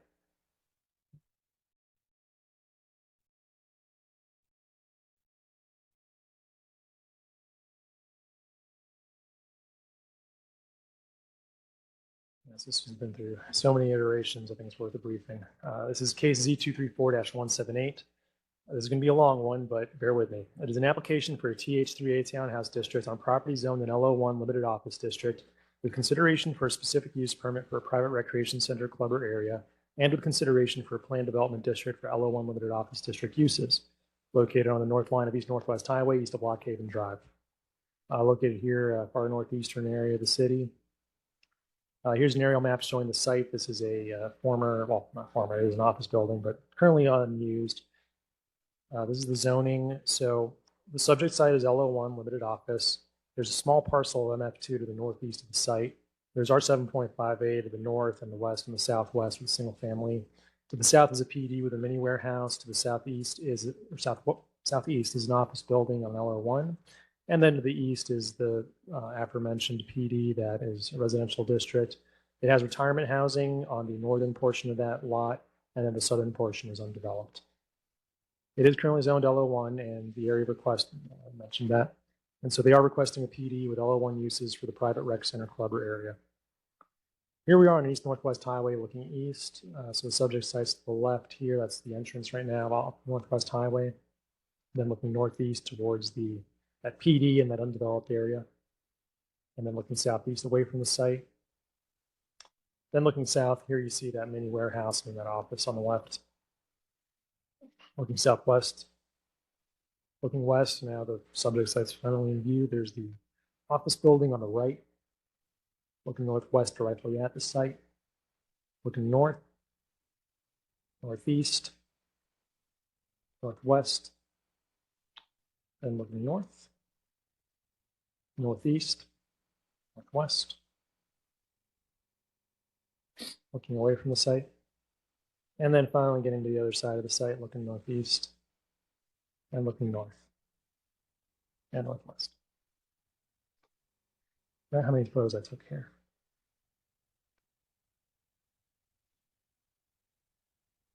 All right. So the proposed PD conditions is allowing a private rec center, club, or area by right, so no SUP required. Parking would be set at one space per 280 square feet. And hours of operation for the pool and for lighting and sound, or external lighting and sound, is 10 a.m. to 9 p.m. Monday through Sunday and until midnight on holidays. Staff's analysis, we did talk about this quite a bit through Commissioner Sleeper's questions, but we did find that generally the public realm was not sufficiently enhanced by the PD conditions. The parking and hours of operation can be regulated in the SUP, and a permanent SUP would confer the same longevity as a PD. That being said, given our discussion, there's room there about the landscaping. But overall, staff's recommendation is approval of the specific use permit for a private recreation center, club, or area, subject to a site plan and staff's recommended conditions in lieu of a planned development district for LO1 limited office district uses. Thank you, sir. Commissioner Carbon. Mr. Bate, do we have any idea what these outdoor amenity areas are? You know, my concern here in the PD and the SUP conditions are the allowance of outdoor amplified music until either 10 o'clock at night or until midnight on certain nights. Given that there's a great deal of residential proximity, neighborhood proximity to the, what is the west and the north. Can you elaborate a little bit about why the decision was made to allow that amplified outdoor music? And I don't see anything in the conditions about fencing or any sort of separation that would help with that. Certainly. In terms of the amenities, that would be, the applicant could probably elaborate on that more. I do know that they want to have a swimming pool somewhere on there. There may be game courts, things like that, but the applicant could certainly provide more color on that. With the hours of operation, we find that in terms of the hours, we'll generally give a bit of leeway. We'll give a bit of leeway with the applicant where, given that they've had discussions with the neighborhood and whatnot, and if this has been brought up, we'll go ahead and say that those hours seem reasonable, and if the commission finds otherwise, then certainly a recommendation can be made to have change the conditions and set them differently. In terms of fencing and buffering and all of that, that would be just dictated by our general landscaping and other requirements that require fencing, that require buffering. I could pull up some more specific details on that. But generally, it would just be dictated by what our code has for the proximity of commercial or non-residential uses to residential districts. I see that, but it seems like generally when we are looking at a use that's potentially intrusive, with close proximity to residential, we go a little further than the standard with, masonry walls of a certain height, something like that. The hours don't concern me as much, just per se, as the amplified outdoor sound hours, because 10 o'clock at night, 12 midnight, and you have different amenity areas and possibly different music playing on all those places. That just seems, so anyway, okay, you answered my question. But. And I will add as well that there are some of the, how well it's enforced is another question outside of our scope, but there are code requirements regarding the actual volume that also would take precedence over just those hours. So even if they can operate amplified sound, it still has to follow city code on how loud it is. Add enforcement's a problem there, but anyway. But one more question, but moving over to the landscaping on the east, sacrificing the landscape buffer seems like a pretty large concession, given that there is property immediately to the east, and the landscape buffer exception would be for an eternity, regardless of how the property to the east got redeveloped. Was there any calculation as to how much parking would be lost if that landscape buffer were to be provided? We were not provided with a Okay, I specific can ask number. the applicant. Thank you. Yeah. Appreciate it. Any other questions on this item, Commissioners? Mr. Chair. Yes, sir. Please, Commissioner Hall. Yeah, and this may be, Mr. Bate, this may be a better question for Mr. Baldwin this afternoon, but is there one pool or two pools? I do not know the number of pools we're going. Okay, but I just heard you also mention possible game court. Do you know the nature? I mean, like, are they talking pickleball or? That I'm not sure of. I was going off of what the definition in the code has as what's allowed here. But yeah, the applicant would be able to better elaborate on what's being proposed. Yeah, I can see pickleball might be pretty noisy. Well, I'll ask Mr. Baldwin this afternoon then. Thank you. Thank you. One last question. Sorry, Commissioner Forsyth, I'll get to you, Mr. Bate.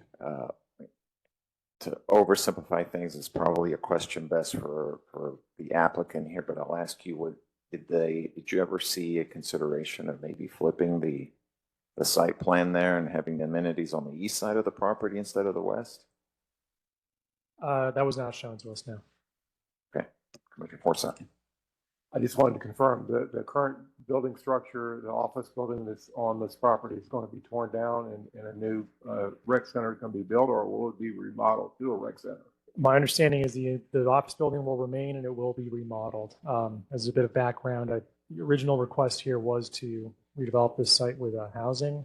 My understanding is given some leasing and other things for utilities of some cell towers that are on top of that building, that led the applicants to abandon that original plan and then go with this to repurpose the building rather than demolishing it.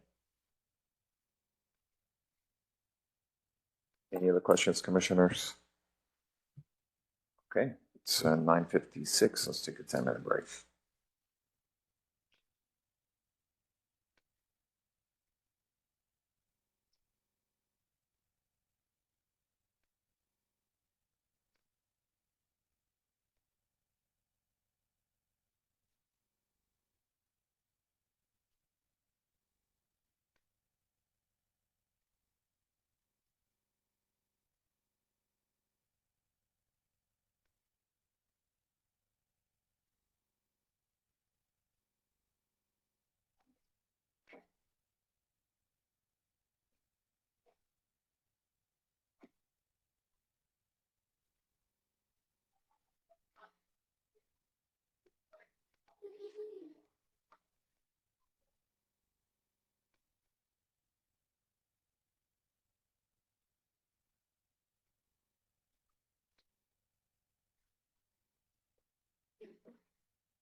Okay, so this is Z234240.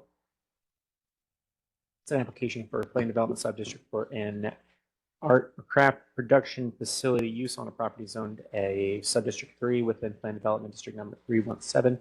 Cedars area special purpose district on the south corner of Griffin Street in South Irvine, just under an acre. Located north part of the Cedars, right across the street, across the highway from downtown. And there it is. It just consists of a couple older buildings on site right now. There's property under development across the street. There is an office building, office showroom, warehouse, alcoholic beverage manufacturing use to the southeast. Some of the same use to the southwest, and then an undeveloped site across South Griffin Street East. And PD is originally from 1989. It generally allows a mix of uses. Right now, there's 3-story, 32,000 square foot building from 1921, 5,000 square foot building from 1980, and a 1,900 square foot building from 1935. They're proposing an art production facility, which is a use unique to this PD. So you may not be familiar with it from elsewhere in the code. And basically, PD 317 finds it as a facility for the production of handcrafted art or craft products on a small scale, with a couple examples of activities. It does include these provisions that limit the delivery of this particular use to certain hours and certain delivery times. The new subdistrict would modify that as it pertains to this particular property, just a little bit. And so when we get down to the site, looking southeast on Griffin Street East, moving around the corner, then around the corner on Irvay, looking at the building across the street, the newer building, 1980 building, as it exists today, kind of parking area to the south part of that. Looking at the surrounding uses, this is the seafood processing facility to the south. And this is looking down Griffin Street East to the undeveloped lot to the north. That's such a nice view. Wow. That's just looking north. And looking northeast towards the new development, looking at the new development on development right now, looking southeast towards a couple different things down Hervey, and looking at the I'll call it beverage site to the south. So we don't modify any of the development standards. There's no particular development proposed at this time, so they will comply with all of these and primarily operate within the existing building. Cedars area plan was approved prior to the last rework of this PD. They put it in subdistrict 2 according to this map. It's right on the border of subdistrict 2 and 3 in this case, but it is a mixed-use corridor, Hervey. And the amendments are pretty brief. Show some of them. It reduces the hours requirement as the original proposal and changes the parking. I'm going to move on through this because the new draft from the docket changes a little bit of this. So quick changes from the previous docket. Changes which of the buildings on site are designated as legacy. So the 2 oldest buildings will, the 3rd one from the 80s will not be a legacy structure. And then we say in the art production facility, instead of just eliminating fully the hours requirements, it says that all production arts and crafts is prohibited outside the hours of midnight and 7. And special events, some special events are allowed there. Other changes, the elimination of parking for uses on the subdistrict remains, but it's moved to being tied into the legacy building parking reductions that are in a later part of the PD, so it relocates that provision. And so staff recommendation is approval subject to a revised exhibit 317A, which is just property descriptions and conditions as briefed. Questions? Questions, Commissioner Hampton? Thank you, Mr. Chair, and thank you, Mr. Pepe, for working with myself and the applicant on this. The genesis for the request, I know you outlined it generally in your presentation. It's to accommodate extended hours. This is the Cedars Union that's been operating in this building. They want to continue that use, but have more flexibility in their time period. Is that correct?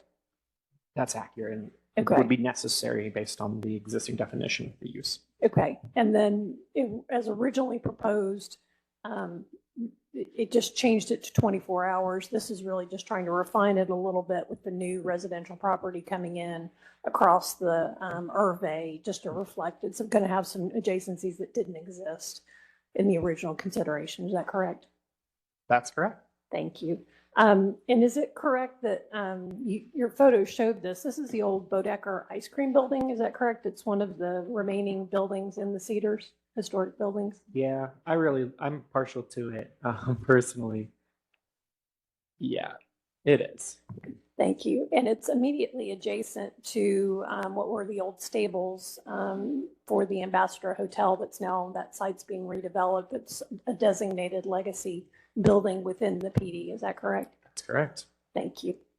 Oh, and just one comment. In the square footages that you had in your briefing, it looks like you may have dropped to 0. The total building square footage is approximately 73,000 square feet. Is that correct? That's correct. Let me see where I'm not exactly sure. So in the conditions, we peg it to 73, which is should be a little bit above, but yes. Okay. These are based on DCAT estimates. Okay. In case anybody was doing the math, I just wanted to make that clarification. Thank you. Thank you, Mr. Chair. Thank you. Commissioner Carpenter? Right here. What was the reason for having to change the definition of legacy building? I could understand it originally because the parking reduction was going to be tied to the definition of a legacy building, but now that that's been struck and it's just, there's no parking required for the first 73,000 square feet of any uses in the subdistrict, what am I missing about the need for redefining what a legacy building is in 3A? Yeah, the previous one would have, as you said, looped in the newest building because I believe it was after that date was after it included that other legacy structure. This change was proposed. It makes the legacy building date older, and that only would include the two structures. It would leave out the 1980s structure. So a way of putting it is it disincentivizes keeping that newest structure, the 1980s structure. So it allows, potential redevelopment of that. They don't have to necessarily hold on to the newer building, which is more industrial in character, a little less traditional development style. Thank you. Back to you, Commissioner Ham. Thank you. I think Commissioner Carpenter's question may have been more about the placement of the parking standard when it moved within the parking section, which is 122, section 122 of the PD, and then within item C is the parking reductions, item 1, legacy building parking reductions, and that is now where this parking provision is. That's the structure of the overall PD. It moved all parking within section 122. Is that correct? That is true. And so the parking is still tied to a legacy building. It's tied to the two legacy buildings as defined in that legacy building section, which is slightly modified in this version now. Thank you. Thank you, Mr. Chair. Thank you. Anyone else have questions for staff on this item? All right. We will move on to item number 16, Z234287. Commissioner Blair, did you need this one briefed?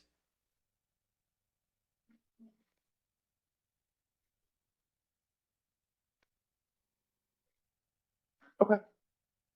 Great. And by the way, let the record show that Commissioner Wheeler joined us in person at 10:15 this morning.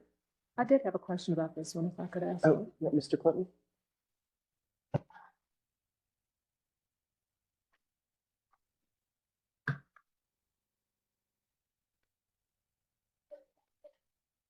No, it's one question with multi-parts. Philosophic. You want to please. hear it and then you can tell me? No, I'll ask the question and then you can, how about that if you decide? Okay. See, Mr. Clinton, yes. Yeah, staff is advocating for CS as opposed to LI. There are some uses, based on the general warehouse nature of the immediate area and the height that's allowed. But my question has to do with some of the uses that are allowed in CS by right that could considerably change the character of the area, such as a commercial amusement outside or contractors' maintenance yards, pawn shops, liquor stores. Was there any consideration given to what the impact of some of those uses by right could be to the character of the area? Yes, consideration was given. However, based on what the applicant has told me, they don't have any plans on doing any of that. The applicant wants to do a warehouse. Staff was recommending CS versus or in lieu of the LI, just because it's less intensive. It also keeps them at a certain height. If they went with LI, they could build up to, I think it's 90 feet max height, whereas everything in the immediate area, I think is about 30 feet. So staff is recommending CS to keep them within that without having to do any deed restrictions. So it's a straight zoning. I understand what you're saying about the applicant's intention. It's always my concern with straight zoning that, owners change, applicants change, and I have a concern about what we're enabling by right. So that's what was driving the question. Thank you.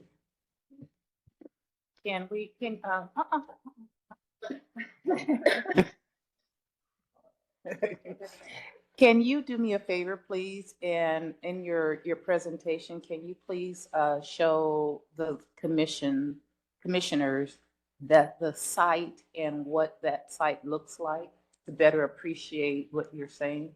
Do we want to go So ahead are we and briefing it? brief or- it? No, we're not briefing it. We're just going to show that just to appreciate the site, because if you appreciate what's there already, you will also appreciate what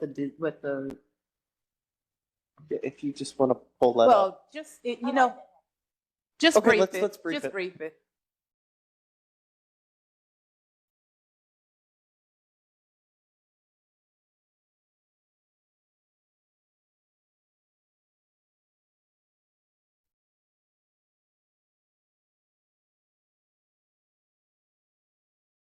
All right, Mr. Clinton, whenever you're ready. All right, a brief briefing. This is item number 16, case Z234-287.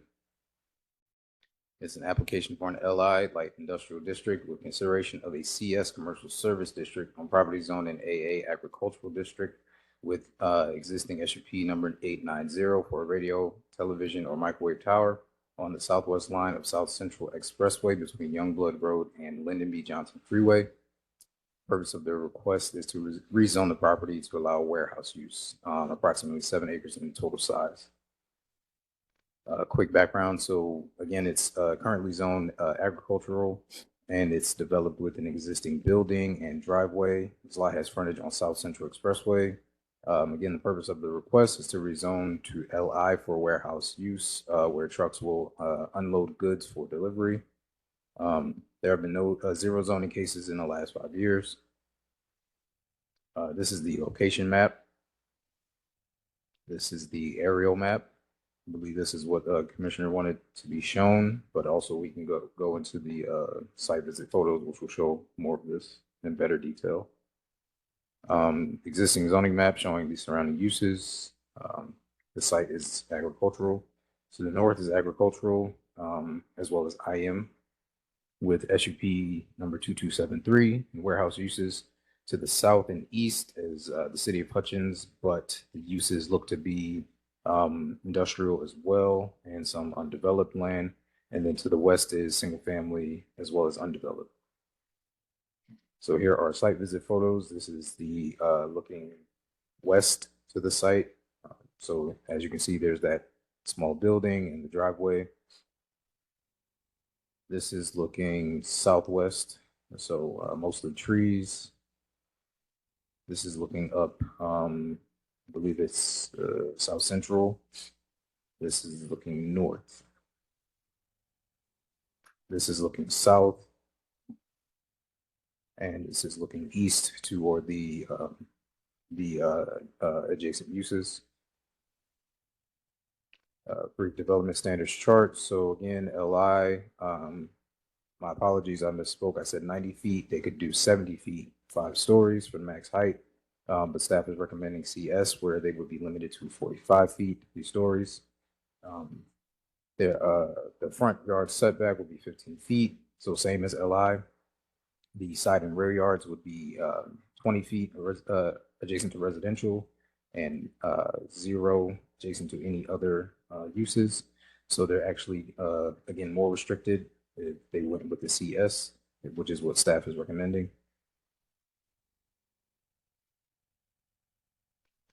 And brief analysis. So the request does fit within the existing uses of the surrounding area and the immediate area, as well as complies with goals and policies of the comprehensive plan, including the Trinity River Corridor Comprehensive Land Use Study. And staff is recommending approval of a CS Commercial Service District in lieu of a LI Light Industrial District. Great. Thank you for your brief briefing, Commissioner Blair. So is this not right at the beginning of our major industrial area on South Central Expressway leading to our city facility? That's correct. So, and right across right across South Central Expressway, what type of developments there? Based on the site visit, it looks to be other industrial uses, warehouses. I believe there were some, let me go back to the images. Looks like an auto store or auto parts, retail, commercial retail. So those are the existing uses.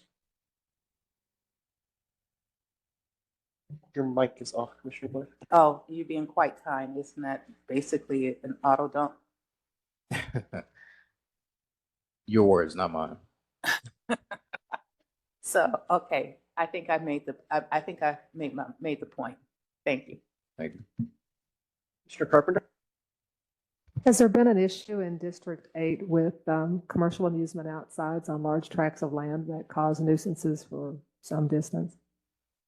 Not in this particular area. When you get more on the eastern side where there is definite residential proximity, residential adjacency, there has been that consideration. In this particular area, that consideration does not exist, but what I will be more than happy to do is talk to the applicant when before the hearing to see if he's willing to concede to emit some of those uses that are of concern. I personally don't believe we would ever see that type of development here in this particular corridor ever. It is a corridor that is generally unbuildable because of the proximity to the city facility. But it's in its intensive industrial uses that are going up and down this particular corridor. The further north you go, the more intense some of those developments are. In fact, we have seen those in a recent authorized hearing, in which those were LI zoned. Thank you. Commissioner Wheeler? If this particular area, I know some of the areas, if it's not an issue, or even if that was what the applicant would want at a future date, why would we ask them to restrict it? Because I know the area that you kind of have had this problem with is like more at St. Augustine, those areas that have the residential, where the residential in this particular area is further way behind. If it was, sometimes this would probably be the ideal area of that district, of that portion of your district in that area. You probably are correct because it's isolated and there is nothing that happens at night and there is no. Hey, friends, this is a time for questions of staff. Yeah. We can save the discussion until this afternoon. Thanks. Well, we can do this offline. Thank you. Any other questions for Mr. Clinton?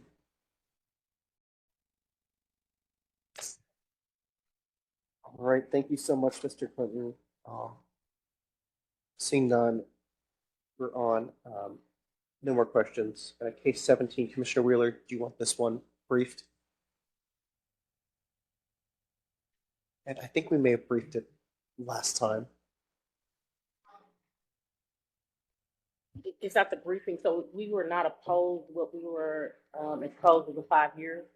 And so we wanted a longer HUP because they have been here for 30, 40 years. Great. So that was the issue. The issue was not the denial. It was not the applicant. She said she was in the room, but she didn't know to speak. And we needed the applicant in the room to okay. And Commissioner Wheeler, all I'm asking about right now is just the brief. I don't think we need brief, but that was what the reason. Okay. That was the reason for it to hold. All right, then. 20 years instead of 5. Then, great. Thank you so much for that explanation. So we'll move on from 17 to our individual docket. 18.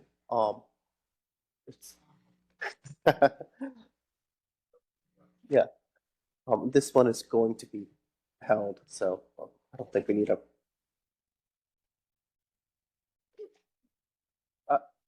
Yeah. And I think maybe the city attorney could briefly speak to what the situation is here.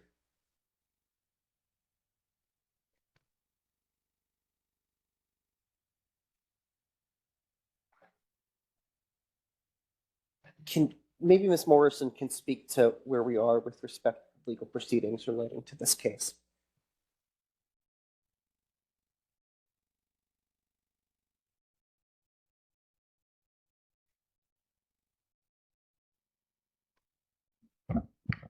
Good morning, Commission. Laura Morrison, City Attorney's Office. So back in November, a temporary injunction hearing was had on this case, and the judge issued an order that requires this case to be remanded to the City Planning Commission, and the City Council remanded it a couple weeks ago. So that's why it's back in front of you today. And the court order continues on to say that today you have the option to either deny the case based on the applicant not fulfilling the obligations to post the notification signs, or you can hold the case for at least 4 weeks to give them more opportunity to be in compliance with the posting of notification signs. So you can hold the case until January. And I think that's what the plan is today. And then in January, when you hear the case again, you'll make a determination on whether or not the applicant has fulfilled the obligation for posting of notification signs. And then if so, you can move forward on the merits of the case and make a recommendation to City Council. Thank you. Questions? Commissioners, or Commissioner Kingston, please. Why is it on our docket today? So we could make the motion to hold it for the court. Yeah, essentially today we're deciding the sign issue technically. But I don't understand why it's on our docket. Why couldn't it just been put on the January docket? Because the court order says to deny it or hold it for 4 weeks. So today is your opportunity to either deny it or hold it for 4 weeks. Otherwise, if we just put it on in January, you'd still have to fulfill the obligation to deny it or hold it for 4 weeks. Okay, So thank you. And commissioners, just to clarify, there was a little question when we were discussing our calendar for 2025. We decided to have a specially called meeting on January 16th. And my understanding was that having that discussion, in fact, created that date, although it's not on our official calendar, but just FYI, that is the officially specially called hearing was on January 16th. I know some of us got that right away and some of us did not, and I see some confusion here. Commissioner Cooper. It was the specially called meeting called for a specific purpose, or does it have to be? It does just- not. we're- Yeah, but it we're- was just a blanket, turned out to be kind of a wise choice now looking at it. Okay. Yeah. And so that's when this case will be held, if it gets held, to the 16th. But Yes. didn't we specifically talk about having that case, that date be for code amendments? For January 16th? It could, yes, it could. And I think we're going to have maybe some discussion on parking and some other goodies probably that will get planted from today. Okay. Commissioner Hampton. Well, and this is not germane to the item that we are briefing, but it may be helpful at some point today if we could speak to what we anticipate, because similar to Commissioner Kingston, I thought the genesis of that discussion was code amendments, simply because that would address the concern about staff having to have notices and other things sent out over the holiday break. So thank you, Mr. Chair. Mr. Carpenter? No? Okay. Case number 19.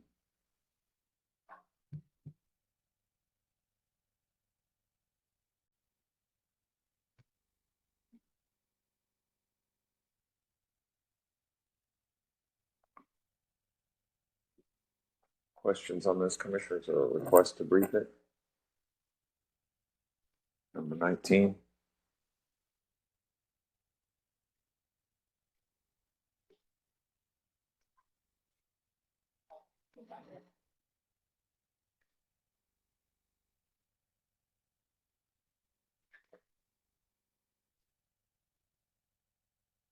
Okay, let's go to 20.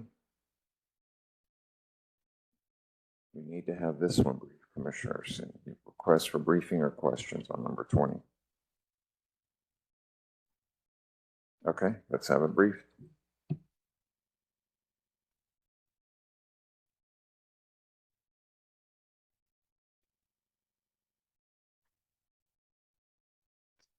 Hello again.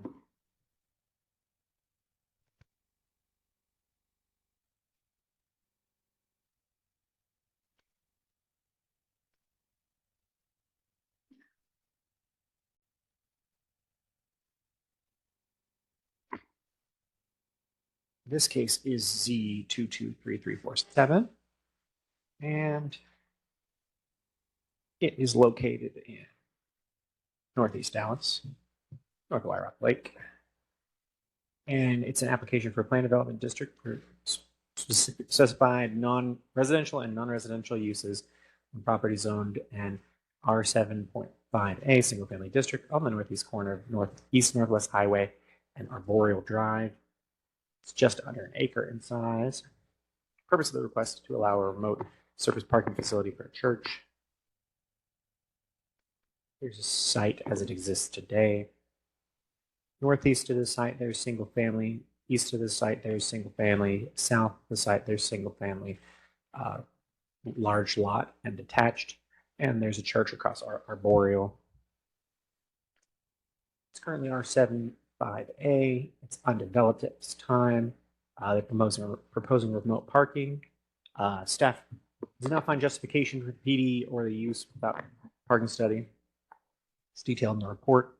Here's the site from Arboreal.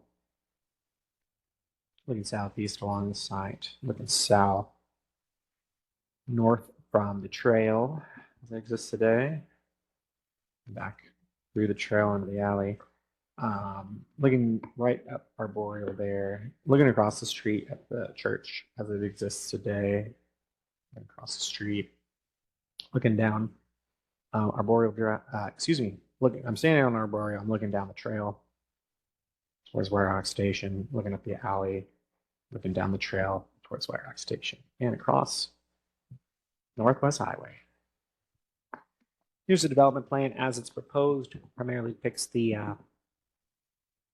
service parking facility accessed from Arboreal Drive.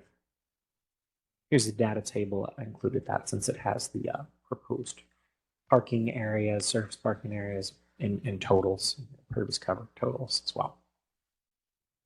Only uses that would be permitted in this proposed PD would be church, service parking for a church, and single family.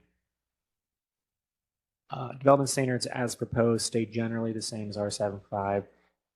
They amended the rear setback just a little bit, I think, to include parking in that area. Generally, it remains pretty similar.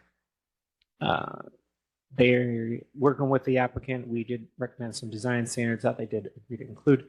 Those include 6-foot sidewalks, the typical safe crossing language, as well as protection language for pedestrian safety, where if in the event that surface parking abuts sidewalks, there's also a maximum driveway width and width maximum on that one frontage. I'll stick with Article 10 for the landscaping and tree preservation. Staff recommendation is denial. Thank you. Questions, Commissioner Blair? Did you say that the use intended on this was for parking, for surface parking? That's correct. And that is this for the church that's directly across the street from it? That's correct. So is the PD, is the request for a PD, well, is because we don't have a zoning classification for surface parking? Based on how it works, they could do a P parking district. There'd be upsides and downsides to that. I don't know if staff would be more, I'll say this staff member would not be more in support of a parking district versus a PD in that case, kind of neutral, or excuse me, kind of denial based on the facts that I have either way. But a parking district may be able to accommodate it if I'm not mistaken. I don't know all the details of the proposed, any proposed changes to the facility. They haven't detailed that. They sure can. But that is a possibility. But the PD is able to include those conditions regarding the right-of-way treatment. So am I hearing the recommendation for denial is not necessarily because of the use, but how the case came in and the classification that's being used for this use? It's really multifold, as the case report details. It's partially about we would not like to see an individual bespoke PD for a service parking area. We have concerns about the additional concentration of pervious cover, hard surface cover due to the Hermannheim effect next to single-family homes, and those are the primary things. And we don't know how much parking is actually necessary for the facility without a study. So, okay, so, and I understand without a study, you don't know how much parking is necessary. So I guess then, and the question would be better asked of the applicant, but I need to ask you first, do you have any knowledge of what happens today when they or whenever they have services? Are the congregation parking in the residential areas because there's not enough surface parking at the church? I would say this is going to be anecdotal. Going by on the bus, I've seen people park there on Sunday. I have seen people park there on a Sunday personally. It's not part of typical staff review, but I have seen it. So are you saying that you have seen people on the street parking or? On the grass lot. On the grass lot. Oh, okay, thank you. Vice Chair Rubin? Yeah, I just want to, with that parking district, an applicant has to actually submit a site plan, right, that includes things like screening, lighting, landscaping, et cetera. So we're not, in some ways it is a straight zoning district, but there are some additional controls there, right? I like to compare a parking district kind of to an SUP. Okay. It's an individual approval of something that is bound to a site plan. One thing is you can't put conditions on it, but it is, yes, it's kind of like a straight zoning change that has a site plan associated with it. The main, what's the word I'm looking for? Downside, I would say, of a parking district is that it ties it into one use for all of time until someone comes back and rezones it. There's one permitted use in that district, and staff would like to see districts that are more flexible than a single use. Thank you. That makes a lot of sense. Joy. Maybe I'm confused on part of the denial is that until a parking study is done, why hasn't a parking study been done? We've requested it. The applicants can speak to why they may have not wanted to provide it. And so, even though it might wasn't in the case report, Commissioner Blair case was, is the spillover on Sundays actually spilling over into the street in front of the homes that are in proximity to the church? I don't have that much detailed knowledge. The applicant may be able to speak to it. Based off of what you have saw, that is not in the case report. When they're parking on this particular lot on Sunday, is the parking lot that's attached to the church field? What was that last word? Oh, fields. Yeah. I'm not going to, so a parking study is a good tool for evaluating parking demand, especially on Sundays. I haven't gone and observed it on Sundays personally. I stated anecdotal evidence that I had seen, thought would be helpful, but nothing in depth. And so you did talk back with the applicant on that it was a strong recommendation to have a parking study done? Yes. Yes. Okay. All right. Thank you. Commissioner Kingston? One of the reasons you gave for denial was the impervious surface. Did you have any conversations with the applicant about maybe doing something that would be less environmentally impactful? No, it was part of our listed concerns in our commentary that we provided. The concentration of it is provided by myself and our long range is part of our recommendation. They may certainly pursue that. It could be added in a potential district approval depending upon the type of district that's approved, but we didn't recommend that specifically. And I also note that it looks like the ingress and egress curb radii do not comply with the street design manual. Did you have any conversations with the applicant about that, particularly given its close proximity to residential? No, not at this time. They still have to meet all of those with, they're all development plans still ultimately have to comply with street design manual and other things. And they do have to go through engineering approvals. Development plans do not exempt them from anything like that.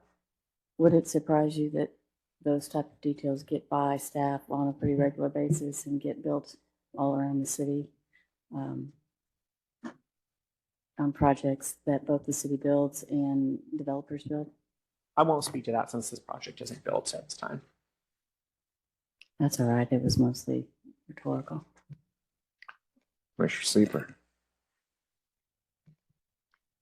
Do you know from a history standpoint, was this house previously developed as single-family housing?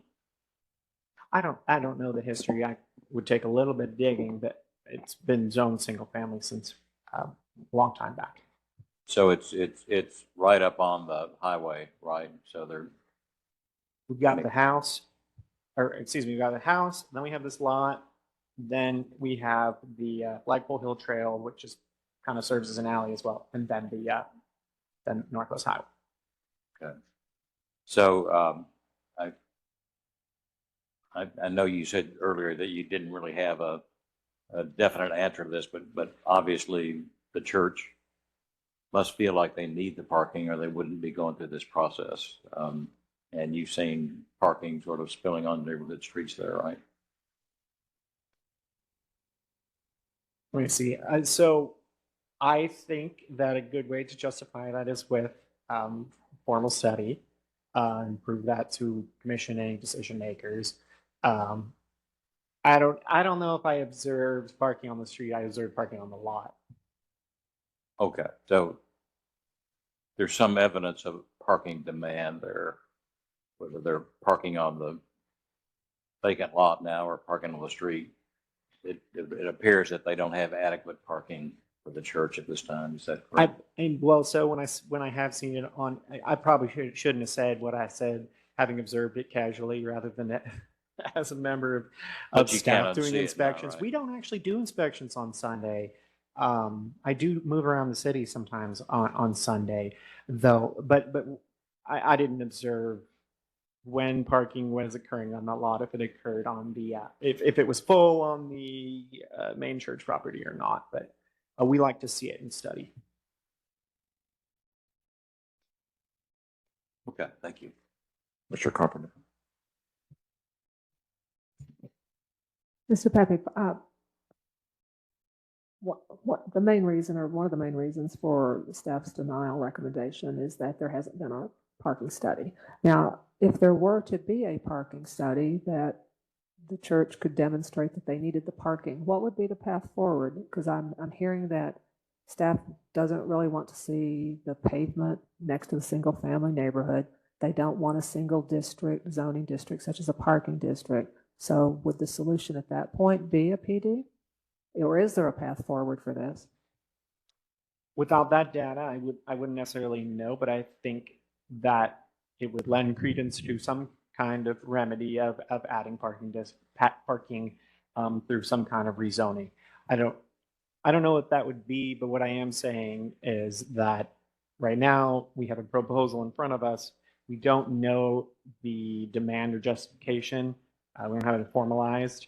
So that's what led us to this recommendation. I think dependent on the data, if it said, oh, this proposed facility would require, because generally I wouldn't want to see a parking requirement get in the way of a use that's beneficial to the community. If they show that they have a requirement that is not being met, or if their proposed facilities, they make changes, those proposed facilities are not accommodated under parking requirements. If those are getting in the way, they could look at reducing their requirement through PD, but potentially then it would be more, it's possible it would be more merited if we knew the demand, the requirement was there. Thank you. I just wanted to verify that there did seem to be a zoning remedy, according to the staff, if the need were to be demonstrated through a formal parking study. There's any case, there's multiple merits and dismerits, but without knowing the need for it, I think that all those other things help outweigh the need for it. No, that's very clear, but thank you. Thank you. Any other Commissioner Forsyth, please? Has the applicant proposed any deed restrictions on this with this proposal? Deed restrictions would not be appropriate when they have a planned development district. So if there's a particular restriction that they had in mind, the applicant had in mind, that they wouldn't need to volunteer deed restrictions. They would volunteer a condition that's written into their PD. They have other conditions written into their PD regarding sidewalks and other pedestrian safety measures. Those are written into the PD, but a deed restriction would not be necessary on top of a planned development district. Commissioner Williams, please. Can you show the area plan again? I think you missed the house that you're saying there's a picture house. It's on one side of the unit. So we see that. We see Aerial map. Okay, so Yeah, this property, the north boundary of this property is the southwest property line of that house there. so that house, but is there a house on the opposite side of what you're saying? The alley. So there's not, okay, so I think that's what we found. So here's what you So got. yeah, so we kind of got confused. So you mentioned, you said something about like it was a house, or maybe I misheard you. There was a house in this property and another house. That is not, so this house. This whole lot, yeah. It abuts, so the church is in front of it, the trail. Runs along the south border, And parallel to Northwest Highway. Okay, so pretty much it's the trail, the parking, and across the street. What did you, say about the pool that's within 100 feet of, the church? Is this not 100 feet of the church, or it has to be 100 feet of the building, not the property line? Oh, the main uses section of the PD states that surface parking for a church is a permitted main use if it's within 100 foot of the property, and the church in question is within that distance. So And so why would that not constitute an approval if it's already, it's in the PD? that's merely how their PD is written. It's it could be written to say 300 feet. It could be written to say 700 feet. It's not any kind of base code requirement. It's spoke to this No, district. I'm saying, if they're for the PD, if they are offering or that already the PD that in the area. This is a proposal for a new PD just to accommodate the surface parking facility. So one of the things they said is, it's a single family based district, but surface parking only is allowed if it's within 100 feet of a church, which is the case on this site. And so do you reckon, so I think it's more, should we be asking the applicant, would they be willing, if it's denial, would they be willing to go ahead with the parking study so that it wouldn't, proceed instead of, just denying it, would that be better?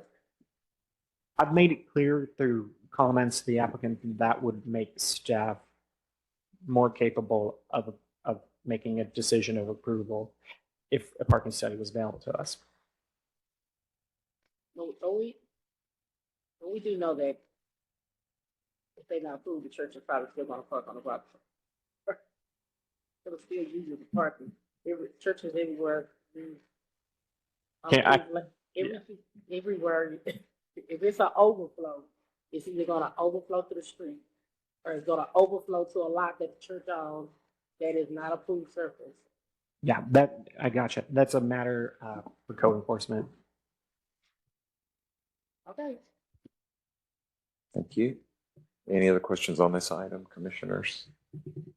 Okay, we'll move on to case number 21, and there are some updates to this one.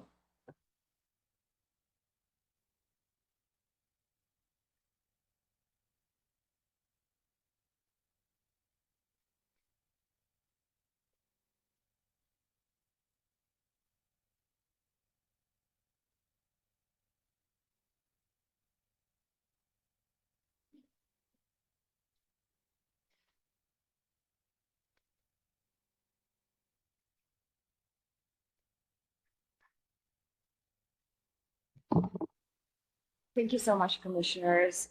So this zoning case is another one that was in front of you, I think back in September. It went to City Council and City Council remanded it to City Plan Commission for further consideration. There are a few updates and I wanted to update you on those. The staff recommendation is the same. Let's see. So as you know, refresher this is a request for a new specific use permit for alcohol beverage establishment limited to a bar, lounge, or tavern, and the commercial amusement inside limited to a dance hall.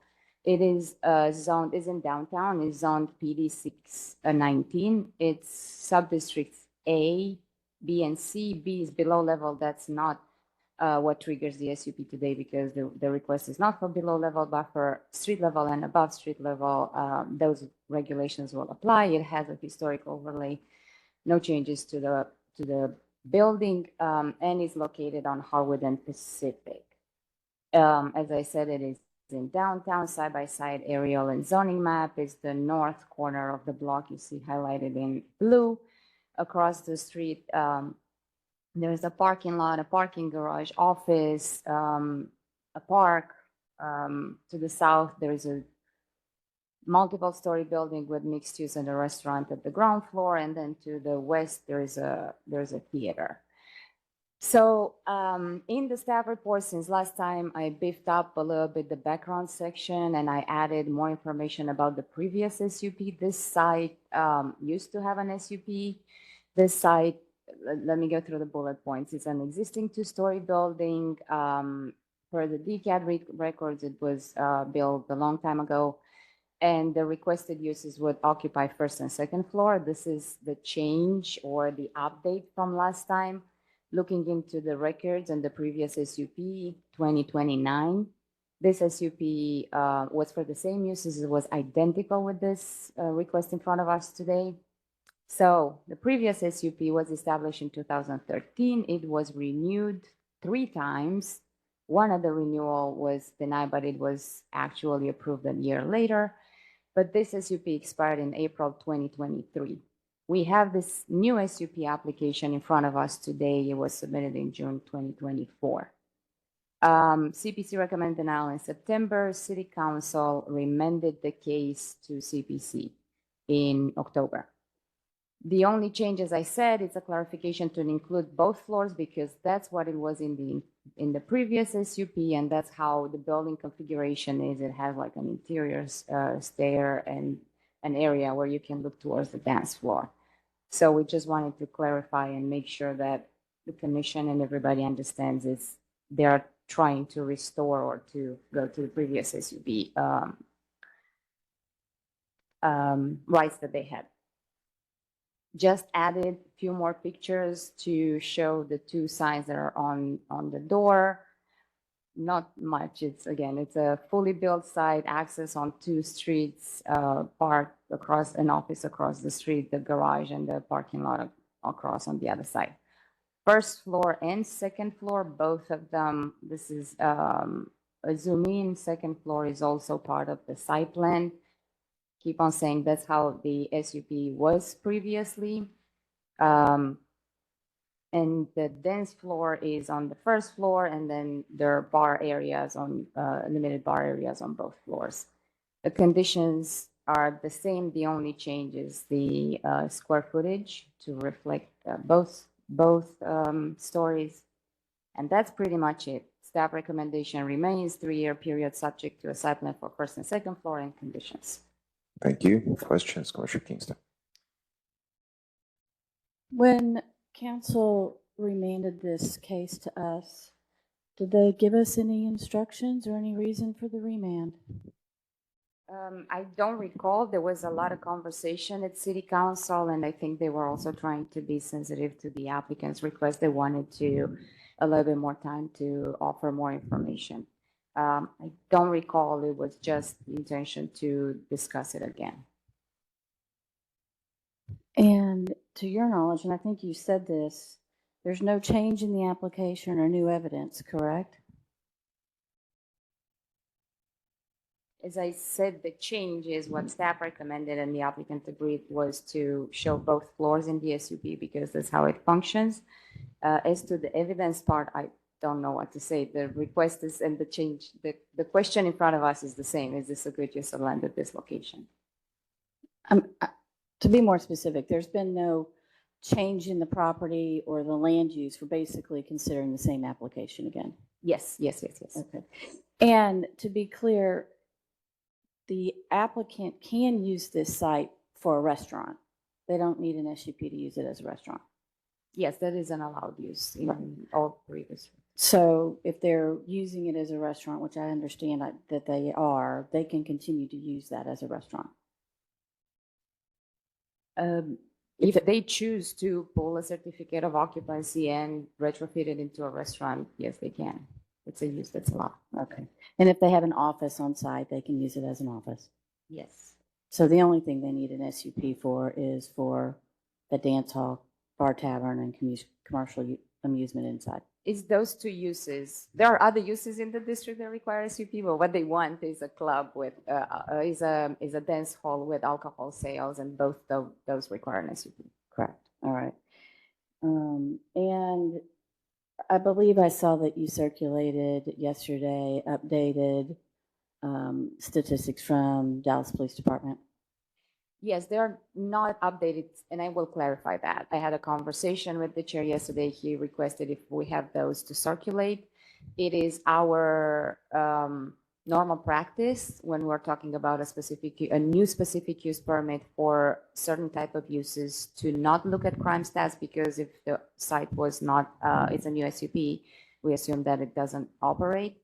However, being so much conversation, and again, it's not unusual for us when we have new SUP so close to an SUP that expired for the same use. We have them in our back pocket in case we need them. It is not unusual for us to circulate with CPC at the CPC's request, and that's what we did yesterday. To your knowledge, is this club operating currently? I would leave that to the applicant. We specified and clarified with them that the SUP is expired, so that is not a use that is allowed at the property. Currently, they told me that they ceased operation, but that's a conversation with you. Okay, thank you. Thank you. Commissioner Wheeler? Are you aware that the applicant is going to present evidence of that? Commissioner Wheeler, can you make sure that you're getting on the mic so the folks online can hear you? Are you aware that the applicant is going to present evidence that some of the things that were presented at CPCs was not actually related to the property? I don't know. I did talk to, and I came very close with the applicant. It was a pleasure. I advised them to come prepared to answer questions and have presentations ready if need be. Did the applicant have any conflicts? I don't understand what conflict means. I'll add that. Commissioner Porson? Were the previous SUPs that were granted in that history that you gave, were they for the dance hall and the bar, or were they for a different use? Yes, thank you for the question. It's worth a clarification. Yes, the original SUP, when it was created in 2013, was for both uses. It was identical. We used the same site plan that it's built. So yes, originally the SUP 2029 was for both uses. In one of the renewals, they did an amendment because it was found that the alcohol sales didn't warrant a bar, and it was classified a restaurant. but when it was lastly renewed, it was amended to bring back both uses again. So throughout its life, SUP 2029 from 2013 to 2023, it was for both uses except a short period of time where they didn't need the bar because they weren't having as much alcohol sales. Commissioner Blair? Since the use was the same, basically the same since 2013, was it the same applicant throughout the whole period, or was there a change in owner in the applicant for the SUP? Especially since we have to renew SUPs. It was a change in applicant. The last time SUP 2029 was renewed, I think it was the same applicant as today. Commissioner Herbert? So there was a question about why this was recommended, and there was a lot of conversations about conflict of interest at CPC. Maybe legal can talk about this. Maybe it's been discussed, but I hadn't gotten any answers on that. What are the regulations about that conversation at council, and how does it affect us today? If Laura wants to come and add a clarification, I would say that it wasn't a conversation at city council. It was the applicant who made the statement. But the conversation at council was about the SUP and the merits of the use of the location and crime stats. So if Laura wants to address the conflict. Yeah, I'll just add that questions of conflict of interest have to be addressed between the specific city official or the specific city employee and the legal department. This body doesn't have any jurisdiction to even weigh in on anyone's conflict of interest or possible conflict of interest. Perfect. Thank you for putting that on record. Mr. Chair, Yes, sir. Commissioner Hall? is this the Club Vivo case? Yes, sir, it is. Thank you. Second round, Commissioner Wheeler. Okay, well, I think we need a little bit more clarification on that because I think that was supposedly known at the last CPC that wasn't stated. So how does that, if there is a known conflict, where is explaining how? Laura, do you want to address it again and while you get to the I think it was a microphone? little bit more. We don't. The explanation of the part where he said that it's specific staff who. Explain that a little bit more. Explain about possible conflicts of interest. There's a non-conflict of interest. Right. So any city employee or city official who suspects they might have a conflict of interest can speak with the legal department about that. But as far as, like, for instance, this body discussing someone's conflict of interest, that doesn't come under the jurisdiction of the City Plan Commission. So that shouldn't be part of the discussion on any zoning case. Those discussions are between the specific city employee or the specific city official and the legal department, and those conversations are privileged. Just to follow up for that, what you're basically saying is that is a communication between the individual, whether that's an employee or commissioner, and the city attorney's office. And this body does not have a standing to get in between those conversations, and even if we did, it is not our purview. We're not trained. We don't have the capacity to make any kind of determination whatsoever. That's correct. Therefore, we don't take them under advisement. We don't discuss them, and we ask folks not to bring that up. We have an inspector general. If someone has those kinds of issues, they can bring it up with an inspector general, but this body does not take that into consideration at all. That's correct. Vice Chair Rubin. Thank you, sir. Any other questions? Okay, we'll keep going then. Thank you, Dr. Rubin. Go to case number 22. Thank you.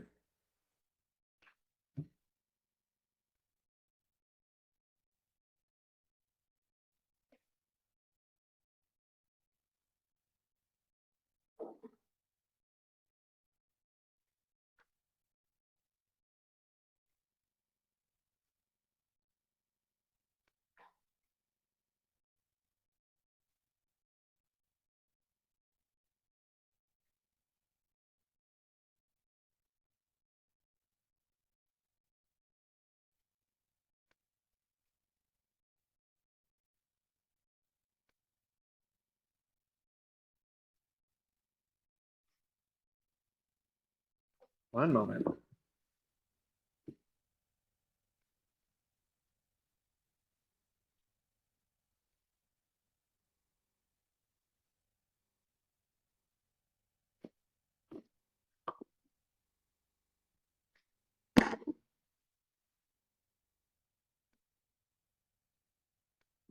Having a technical issue with my first PowerPoint. Just back up. Sorry.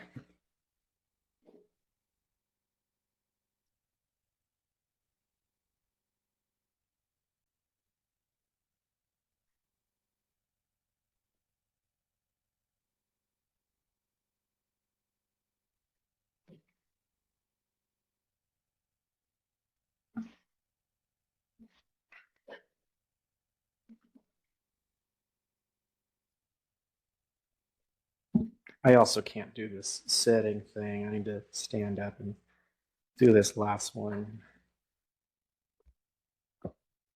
All right, this is Z234290.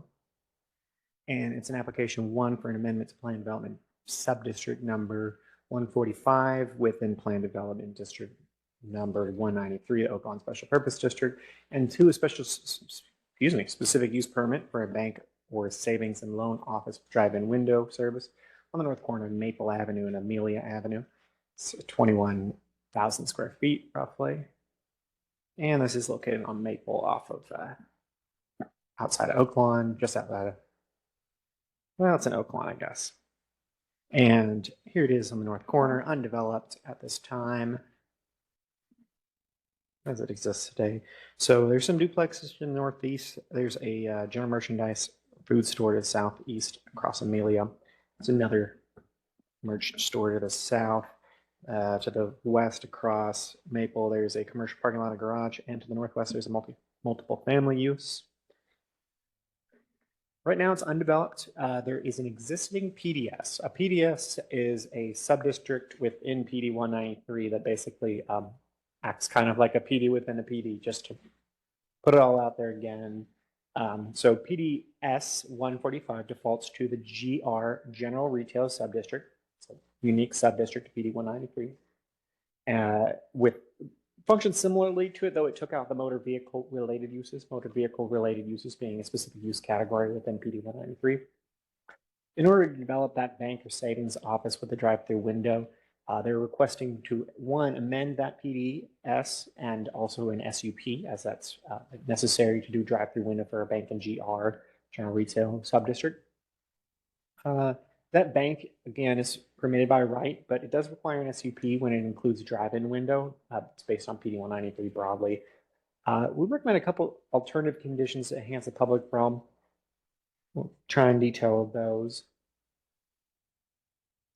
I see Commissioner Hall stood up at the same time I did, so I'm just going to take that as a good idea. On Amelia Street, here we are looking northwest at the site as it exists today. A bit further down, a little bit further down.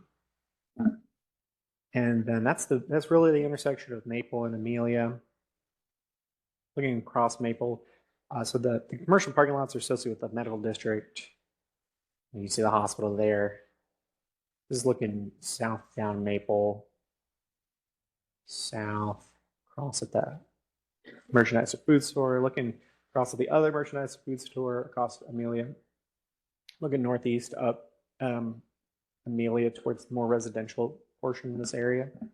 They've got an existing development plan and landscape plan as it exists today. So they're a PDS, they're kind of like a PD within a PD, and they're held to a development plan at this time for the other uses that may be permitted. They're held to a landscape plan as well at this time. So for the SUP, again, it's a drive-through bank facility, pretty small building, but generally function as such with the site. So again, some of the conditions of the site and the PDS prescribe that building to be pretty similar to the other one. Obviously, there's some minor details in the changes of design, but it has to be fairly similar to the other. So that proposed SUP landscape plan. This is the SUP landscape plan, as you've seen in the docket. It did have some alternate recommendations on it. Late yesterday, I did receive a new one. I don't even have it in this PowerPoint, but I should be able to pull it up for us. I had it distributed, didn't get through until I think 20 minutes ago. So sorry about that, but I did receive it late, but hopefully we can take a look at it still. So keep that in mind. We look at the PDS. So the existing PDS made changes to the GR. Those are highlighted in yellow. Now the light blue are the changes that the case makes to the PDS. So changes on that. And really the only change to the development standards is the existing PDS said, yeah, you can't have a primary building. You can only really have your surface parking on the northeast 103 feet. They changed that to 98 feet due to some design constraints. So it moves it 5 feet northeast, or at least potentially. Amendment to the conditions. Staff and the applicant worked on a couple of design standards. So there are some differences for sure. So the applicant requested 20% transparency for its street-facing facades. There's 2 of those. And then they also request to have screen materials in front of them that are 40% open between the transparent facade. So difference from that and staff recommendation is you can have your 20% base transparency. You can only have that screening in front of it, like a metal screen, a design screen. If you up the base transparency that's underneath that, we still get a little bit of connection to the street, makes up for that screening in staff's opinion. We also call for street-facing entries to face each of the 2 facades. Excuse me, yeah, on each of the facades that would have to face each street. There are 2 small streets here. Staff would like to see entries to both of them that face both of these streets, activate a little better retail. It's a general retail district. It's a pretty developing retail street. In our assessment, have driveway access maximums added in the recommendation there. Those are found within that. And then beyond that, we have our recommendations that some buffering be placed. Spoken of before, similarly that little height buffering when a sidewalk is close to a surface parking lot. Then we have the SUP conditions. So we've got 2 moving parts of conditions here. Their proposed SUP conditions call for 5 years with 5 years on a renewal, hours of operation 8 to 5, and landscaping in accordance with the plan. Staff recommends a little bit of change to that. We recommended changes to the plan. Those are marked on the plan. They may be able to follow through on those with the plans that were distributed yesterday. But we did ask for some conditions to kind of hard code some of that stuff in, so we have a baseline of, our SUP is approved. They need to minorly amend it in the future. We have something quality in there that kind of mirrors more closely the Part 1 landscaping of PD 193 as well as the existing SUP landscape, or excuse me, the existing landscape plan. So staff recommendation is approval of an amendment to plan development subdistrict number 145, subject to staff's recommended conditions. And 2, approval of a specific use permit for a bank or savings and loan office with drive-in window service for a 5-year period, subject to a site plan, landscape plan, and staff's recommended conditions. Thank you very much. Questions, Commissioner Hand? Thank you, Mr. Chair, and thank you, Mr. Pepe, I know you've been working on those site and landscape plans. Is it correct that the revised plan came about due to engineering comments to respond to the existing site conditions where there were overhead utility lines as well as water line conflicts that were posing challenges for getting the sidewalk located with the buffers? Yes, and in part, I would say, in response to the docket recommendations that the applicant, got a hold of, that we wanted to see more plantings than their original plans called for, as discussed in the slide in regards to that. So I do have them available. Look at that. So updated SUP landscape plan is not going to change majorly from what you've seen. They amended how their landscape buffer on, it's not showing. They amended how their landscape buffer is oriented along Maple So really the plan change to site plan changes. You'll see the sidewalk has a more of a buffer there. That's a recommendation that they followed through on as best as they can, given the utility constraints there. And then the landscape plan distributed very recently, received last night is, It's primarily along Amelia, is that correct? yes. So yes, they moved their small trees. So in this case, they'd have a few more large trees.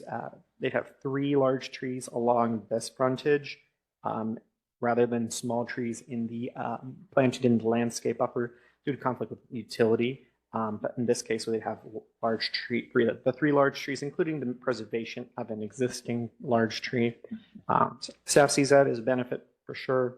Then we have 4 large trees on the maple frontage, which were part of, yes, we're part of the recommendation in the docket, and those 4 large trees on maple were not actually present in the docket copy. They are now present on maple in this copy.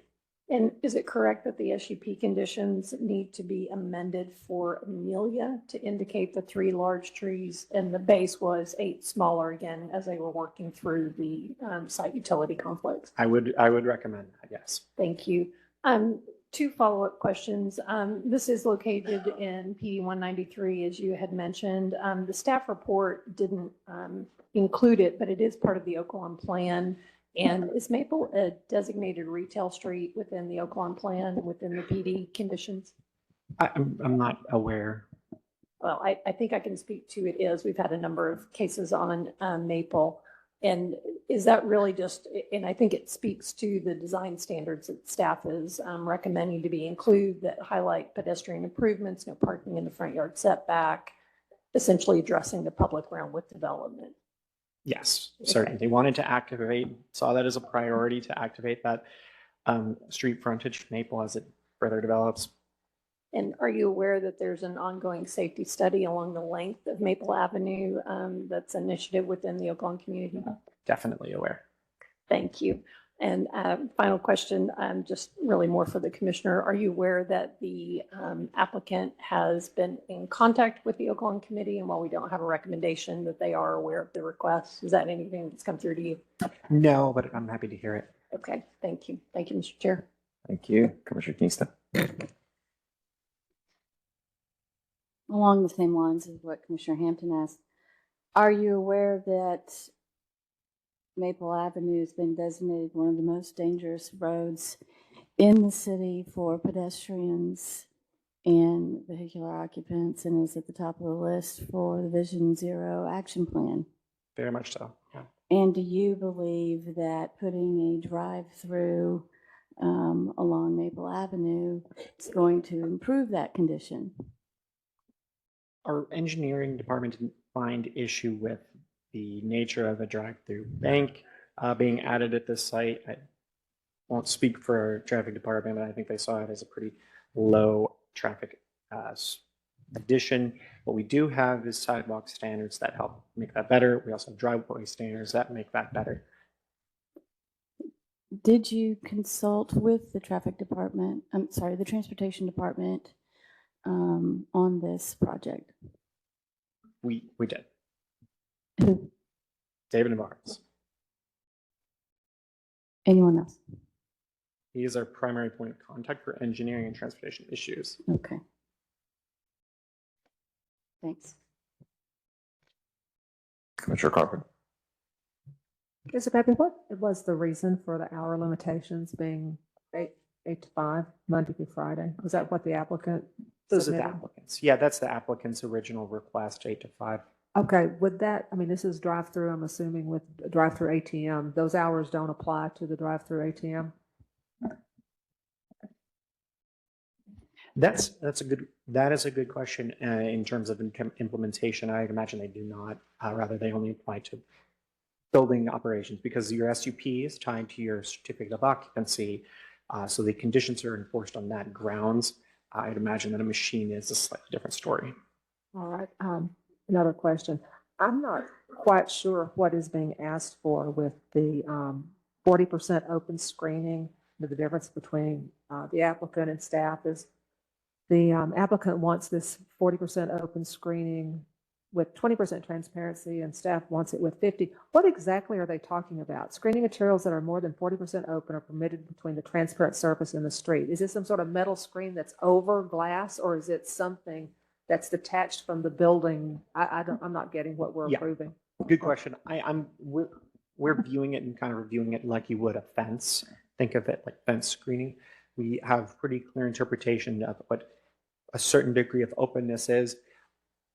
In reality, I think they've stated it would be a bit of a decorative screening material that's maybe set back from the glass a little bit. But I think in terms of viewing it as a material, viewing it as the percentages, I would review it similarly to a fence. Okay. I mean, I'm used to seeing percentages for open screening on residential fences, but banks don't usually fence themselves off. So I wasn't understanding what the ask was here. I think it's a design consideration by the applicant, and staff said, it's okay to put a degree of screening in front of a facade. Still needs to be open, but the difference is they're saying we want 20% base transparency on my wall. I want a 40% screening in front of that. Staff is saying, oh, you can have the 40% screening in front of it if you up the base transparency on the facade treatment itself. Thank you. Commissioner Hampton, second. Please. Yeah, thank you, Mr. Chair. Is it correct, Mr. Pepe? I don't know if you've seen the renderings. I know they've been shared with me and the community. Is that it's a decorative screen that is forming a covered walkway, essentially adjacent to the lobby, but that's what that screening element is meant to accommodate. Yes, and it is set back from that window in their proposal. Right, and obviously I know we're trying to do conditions, applicants change, uses change, and that they're integrating that same decorative screen as a part of the facade on the maple frontage, if you will. And again, that's what's speaking directly to this. You have to be at least 40% open so that we still maintain the transparency and the visibility. And that's right. Yeah. Okay. And that also recalled one follow-up comment. Staff has requested that there be an entry on both frontages, which is common when we have larger entries, but certainly for this particular use, is it common that a bank only has one entry due to security concerns? Yes, you may say that. Yeah. Again, I mean, kind of to your previous comment, we're not so much designing for an individual use in these, because these are PDS conditions. These are broadly applied to general retail on the site. So we looked at it from that perspective. What would make a well-designed retail site? That's the way we looked at it. We didn't get too much into the detail of the applicant's specific design use connection there. But I see what you're referring to. Yeah. So would it be consistent with the spirit of staff's intent is if there was a shared common walkway that connected both frontages to a single entry, that would maintain that spirit of pedestrian connections, both frontages that lead you to a common entry point? That's closer to activating the maple frontage as we would like to see it. Okay, thank you. Thank you, Mr. Chair. Thank you. Commissioner Forsyth. Oh, sorry, Commissioner Hall. Commissioner Forsyth, followed by Commissioner Hall. Please. Michael, could you go back to the site plan? The SUP site plan, absolutely. When Commissioner Kingston brought up that the access would be off of Maple, I guess my question is, could you show us where the drive-through window is going to be? It looked to me that the drive-through window would be located where you'd have to come in off of Amelia, not Maple, to get to it. Yes, I'll show this. So actually, I understand your drive-through area is over here. I'm working backwards. Is over here. This is required to be an exit only per the conditions, and that was a recommendation of our transportation department that this is an exit only, whereas our other one on Amelia can be a two-way. It is limited in the width that it can be, but we did recommend with transportation's advisement that this is an exit only, and I do understand this is where they intend their drive-through window to be. And where is the entrance though to get in? If you want to come into the drive-through? Because I see Amelia. those arrows pointing to the egress and not ingress. Oh, no, I'm sorry. There is one. I see now. Okay. Yeah, Amelia.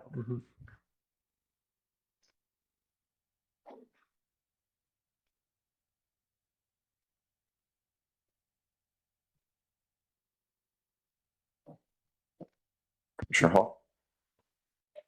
Oh, thank you, Mr. Chair. Actually, Commissioner Forsythe asked the same question I was going to ask. Where's the drive-through located? And that's been answered. Thank you. Thank you. Thank you. Any other questions on this item, commissioners? Okay, go to 23.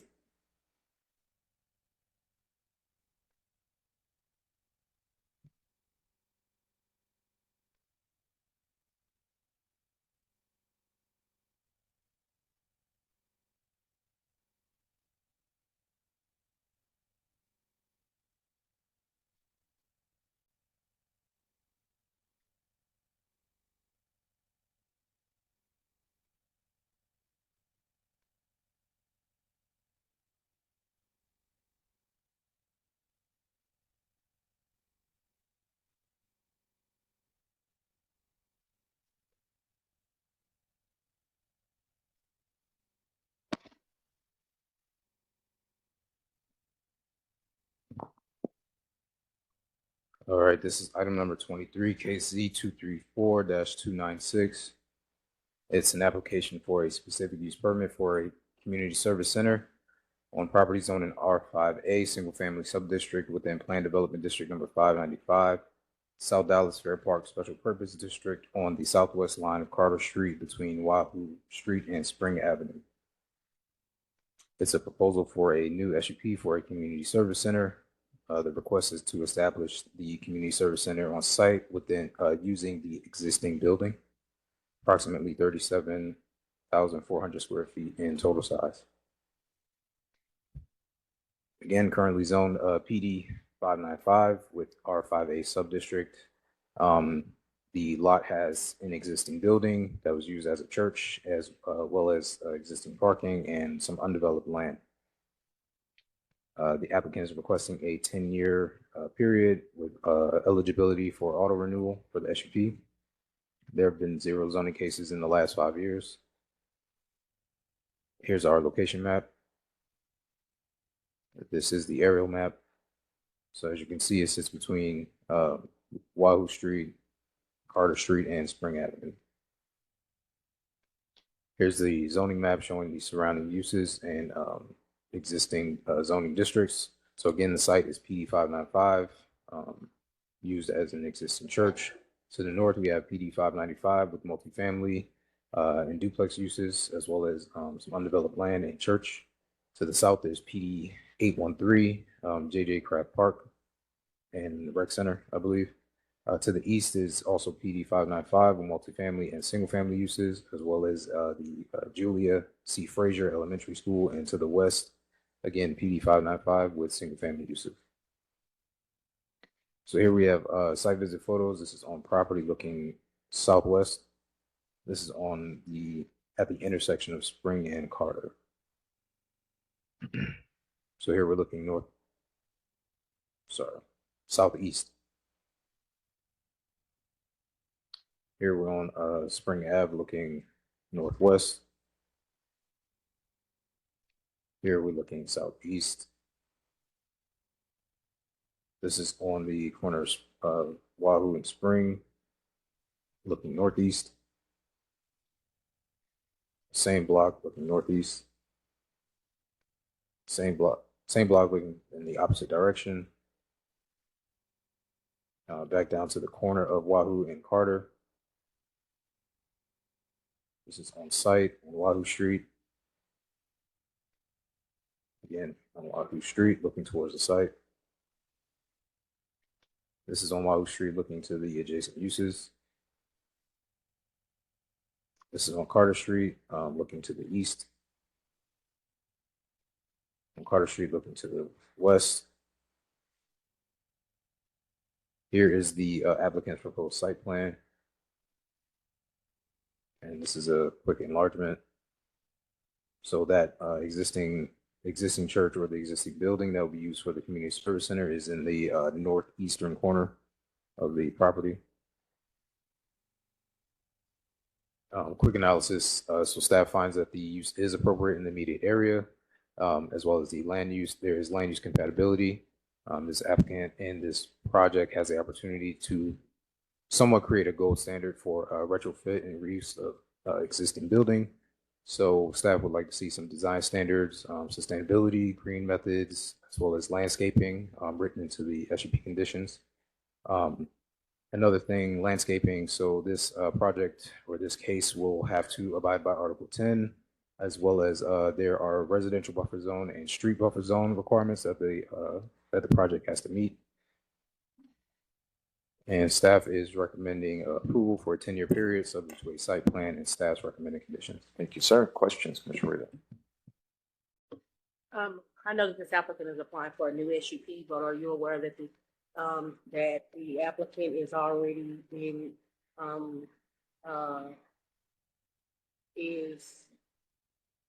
has the community center with a partnership with the IFE at the school directly across from it, Fraser, the former Fraser Elementary School? I was not aware of that. Are you aware that the reason that they purchased this site was because that they are restricted from certain times of use in the partnership with the ISD because of the time frames that the ISD can be open, and that they will be using this as an extension of what they are already in partnership with the ISD? I was not aware of that. Are you aware that this particular applicant has created job opportunities, training for adults as well as youth, Yes, I was aware of that. and that this particular property has not had this particular church has not been in use for some 30 years? Yes. That it is also an enhancement to the community that has previously, one street over, has had a high crime rate for well over 10 years. Yes, I'm aware of that.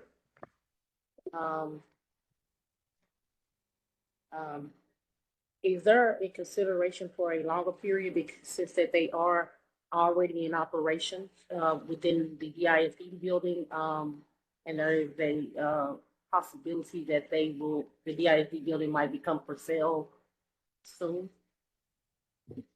The last part was not taken into consideration as it's not a part of the evaluation of the zoning. However, in response to the longer time period for the SUP, staff was recommending 10-year no auto renewal because it will basically hold the applicant to a certain standard, have them come back and have the case reevaluated to see if they have upheld some of the standards, some of the design standards that they would to be required to implement.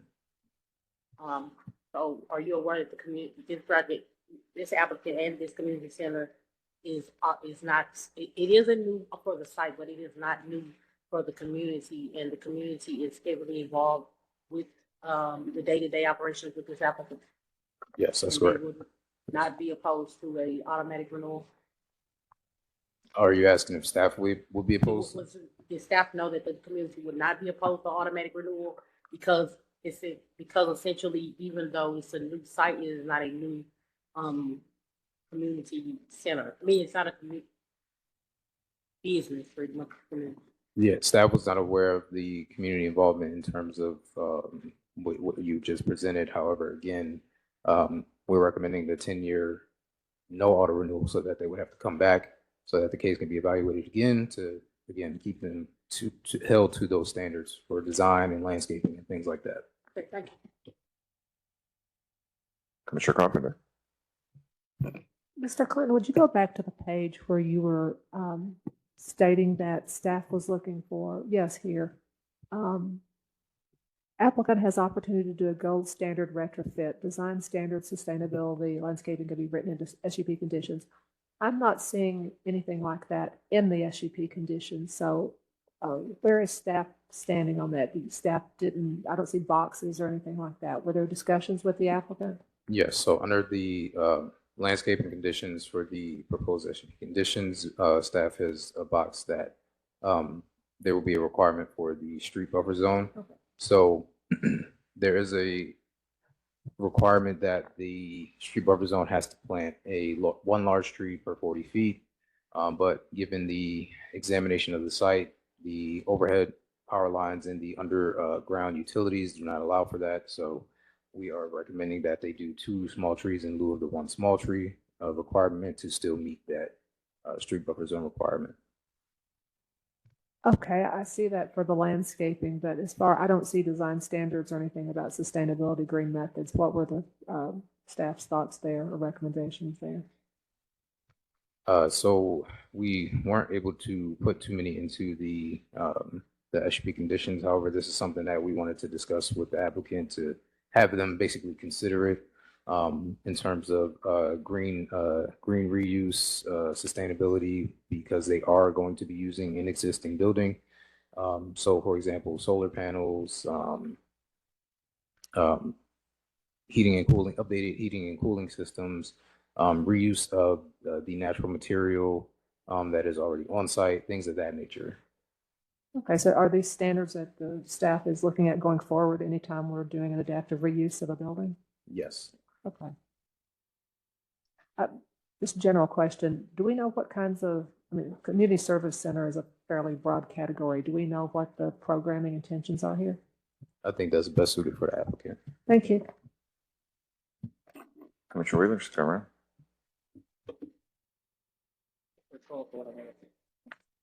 Are you aware that the programming that is there is both for adult education,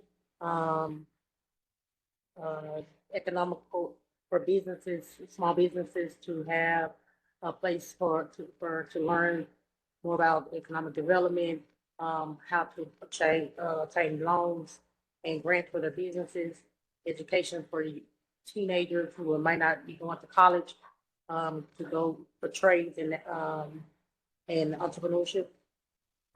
So it sounds like the programming is economic development, adult services, and financial literacy. I'm aware of that now. Any other questions, commissioners? Okay. I know we're long on a break, but let's go ahead and just do that one last case and we can take our lunch break. Commissioners number 3024. We do want to read, I believe, Commissioner Hampton. Is she here? Yes, I'm here. Oh, there we go. Okay. Thank you.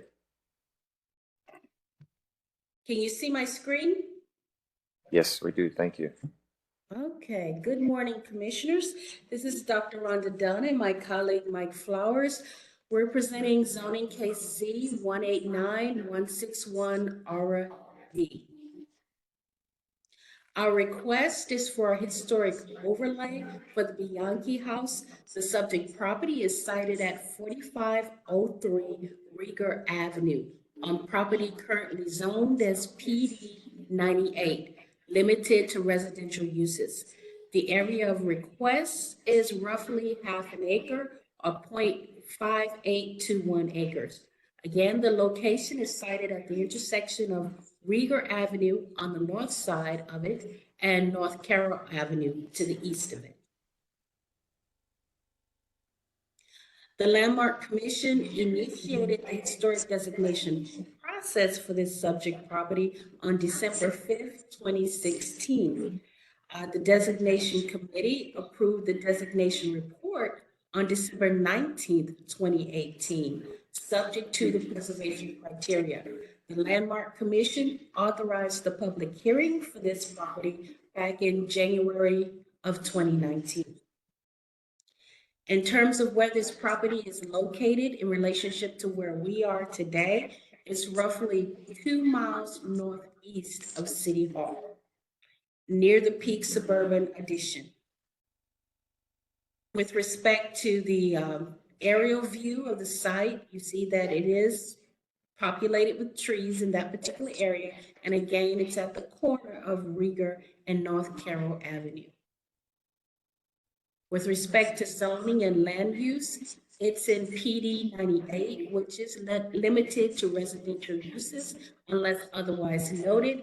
And the basis for that PD is R-7.5 subdivision A, residential. The minimum front yard setback is 25 feet. In terms of adjacent land uses, well, the current building is residential and the property owner intends to use it as such. The historic landmark designation will not change the land use. In terms of looking, what is that, northeast of the site, it's PD 98 residential. In terms of nearby land use or adjacent land use, then across Carroll Avenue, it's single family residential, R-7.5A. Also nearby is commercial, CS, or low-rise commercial, which is south of the site. And then southeast of the site rather, is low-rise residential, well, retail, RR. Multifamily, in this case, two-story apartment complex is nearby, southeast of the site. In terms of the background on this particular property, the date of construction was roughly over a year, or it took over a year to build it, from 1911 to 1912. The period of significance for this property is 1910 until 1979. 1979 was when the widow of the original couple passed away and the house was no longer associated with the family as of 1979. The style of the house is Spanish Mission Revival. The architects are Lang and Witchell, which have built many of the prominent properties here in the city of Dallas. The original owners were Didaco and Ida Bianchi. The footprint of the home is roughly rectangular. Its construction is masonry as opposed to most residential structures, which are wood framed. The foundation is pier and beam. The exterior walls are brick. The roofing is a cross gable roof, and it also has French style clay tiles in the color green, and it's one story. You see the picture of the property to the left. This property was also included in an exhibit in the 1936 Texas Centennial at Fair Park as a house of the future because of the building technology used. It's also currently listed on the National Register as of 1995. And again, with respect to historic context, this is a Sanborn map of the property here in red. It's just south of the Peak Suburban Edition, or part of the Peak Suburban Edition neighborhood, but it's not a part of the local historic district. Its Peak Suburban Edition was the earliest area developed east of the Central Business District or downtown Dallas. It's had several different waves of development, starting with Victorian houses, followed by two-story framed four-square or prairie-style homes, then brick mansions, and then finally smaller cottages and bungalows. The Bianchi house, which is a rare Mission Revival example, is representative of the final phases, which are the smaller cottage bungalow-style houses.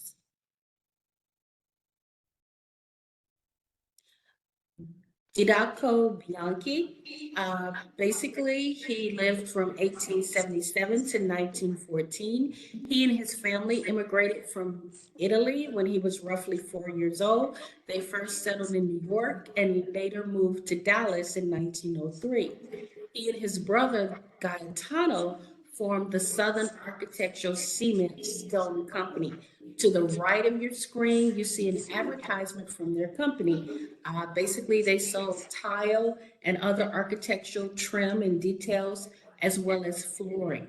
What their company was known for is a cast stone product called a cement stone, which they used around all four sides of the house. And we'll see that later in the presentation. But basically, what made their cast stone special was they used a high concentration of marble. So it made their cast stone smooth with a nice sheen. The designers of the house, Lang and Witchell, they had a business relationship with Didaco and his brother. So that's probably how that agreement came to be, for them to design a home for them, because that's one of the smaller properties that Lang and Witchell designed. They were in business from 1905 to 1942. Basically, we are familiar with their properties downtown. Crozier Tech High School, which you see to the upper left-hand corner here. This is the Hotel Indigo, which is the first Hilton hotel. Then the Sanger Brothers Department Store is here to your lower left. And then the James Fannin Elementary School. Also, Lang and Witchell are responsible for the Dallas Power and Light Building downtown, as well as the Lone Star Gas Building, and many more buildings downtown, older buildings they are responsible for. And many of their buildings are on the National Register.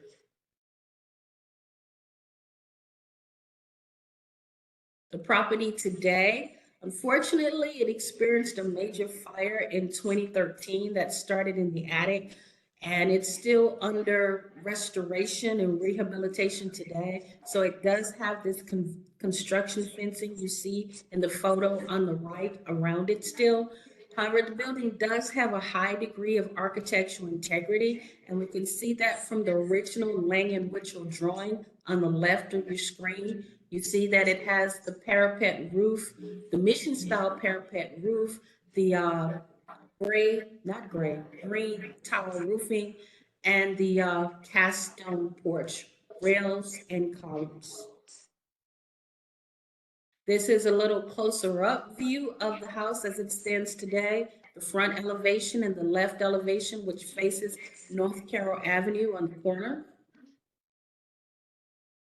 And then this is also a corner view. You can see the bottom half of the house is hidden by a wood board-on-board fence, but you can see in the picture to the left, done by Lang and Witchell originally, that cast stone product created by Didaco and his brother Giotano, those are carried throughout the left and right sides of the house below the windows. So the skirting of the house is cast stone. This is a close-up of the front. And this is the right side of the property. Now, the property actually is sited on two lots. The house itself is on the leftmost lot, and the right lot is not being designated. That will be available for the homeowner or the property owner to decide how to develop it in the future. And that brings us to the current ordinance exhibit map for the property. As we can see, everything in hash, in hash here is a no-build zone. And we see that the front of the property, the left elevation and the right elevation are protected, and we expect that to be maintained and preserved. However, the property owner is available or is allowed to build in the rear of the property and can add an addition to the existing home. With respect to eligibility, property only needs to meet 3 of the 10 in order to be considered eligible. This property meets 5 of the designation criteria, which are listed in the city ordinance. It meets heritage, history, and culture, architecture. The architect and the master builder, Lang and Witchell, are definitely prominent here. It also has National Register recognition, and it is a part of our area's historic education. Staff recommendation is approval, subject to preservation criteria. Landmark Commission recommendation is approval, subject to preservation criteria with the proposed edit. The edit has been made. Basically, the request or the edit requested was that any vertical addition be no more than 5.5 feet above the apex of the roof, as opposed to 6, which was originally listed. So that change has been made. Any Thank you. questions? Thank you very much, Dr. Dunn. We do have questions. Commissioner Hampton. Thank you, Mr. Chair, and thank you, Dr. Dunn, for the presentation. I know a number of the commissioners may have noted the dates associated with this case. We held it at our last meeting. Was that allowing for confirmation that between landmark action on the case in 2019 and today, that there were no changes to the property that would have compromised its historic designation?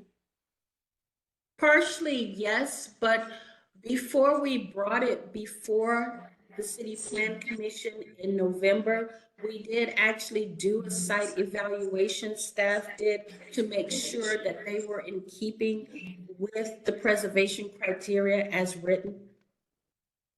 So, and again, so it's been heard through the designation committee. It was acted on by Landmark. Staff has subsequently followed up and confirmed that work would be consistent with the criteria that this body is now considering. So pending action by this body, then it moves on to City Council, and that's what will be the final determination on the historic designation. Is that correct?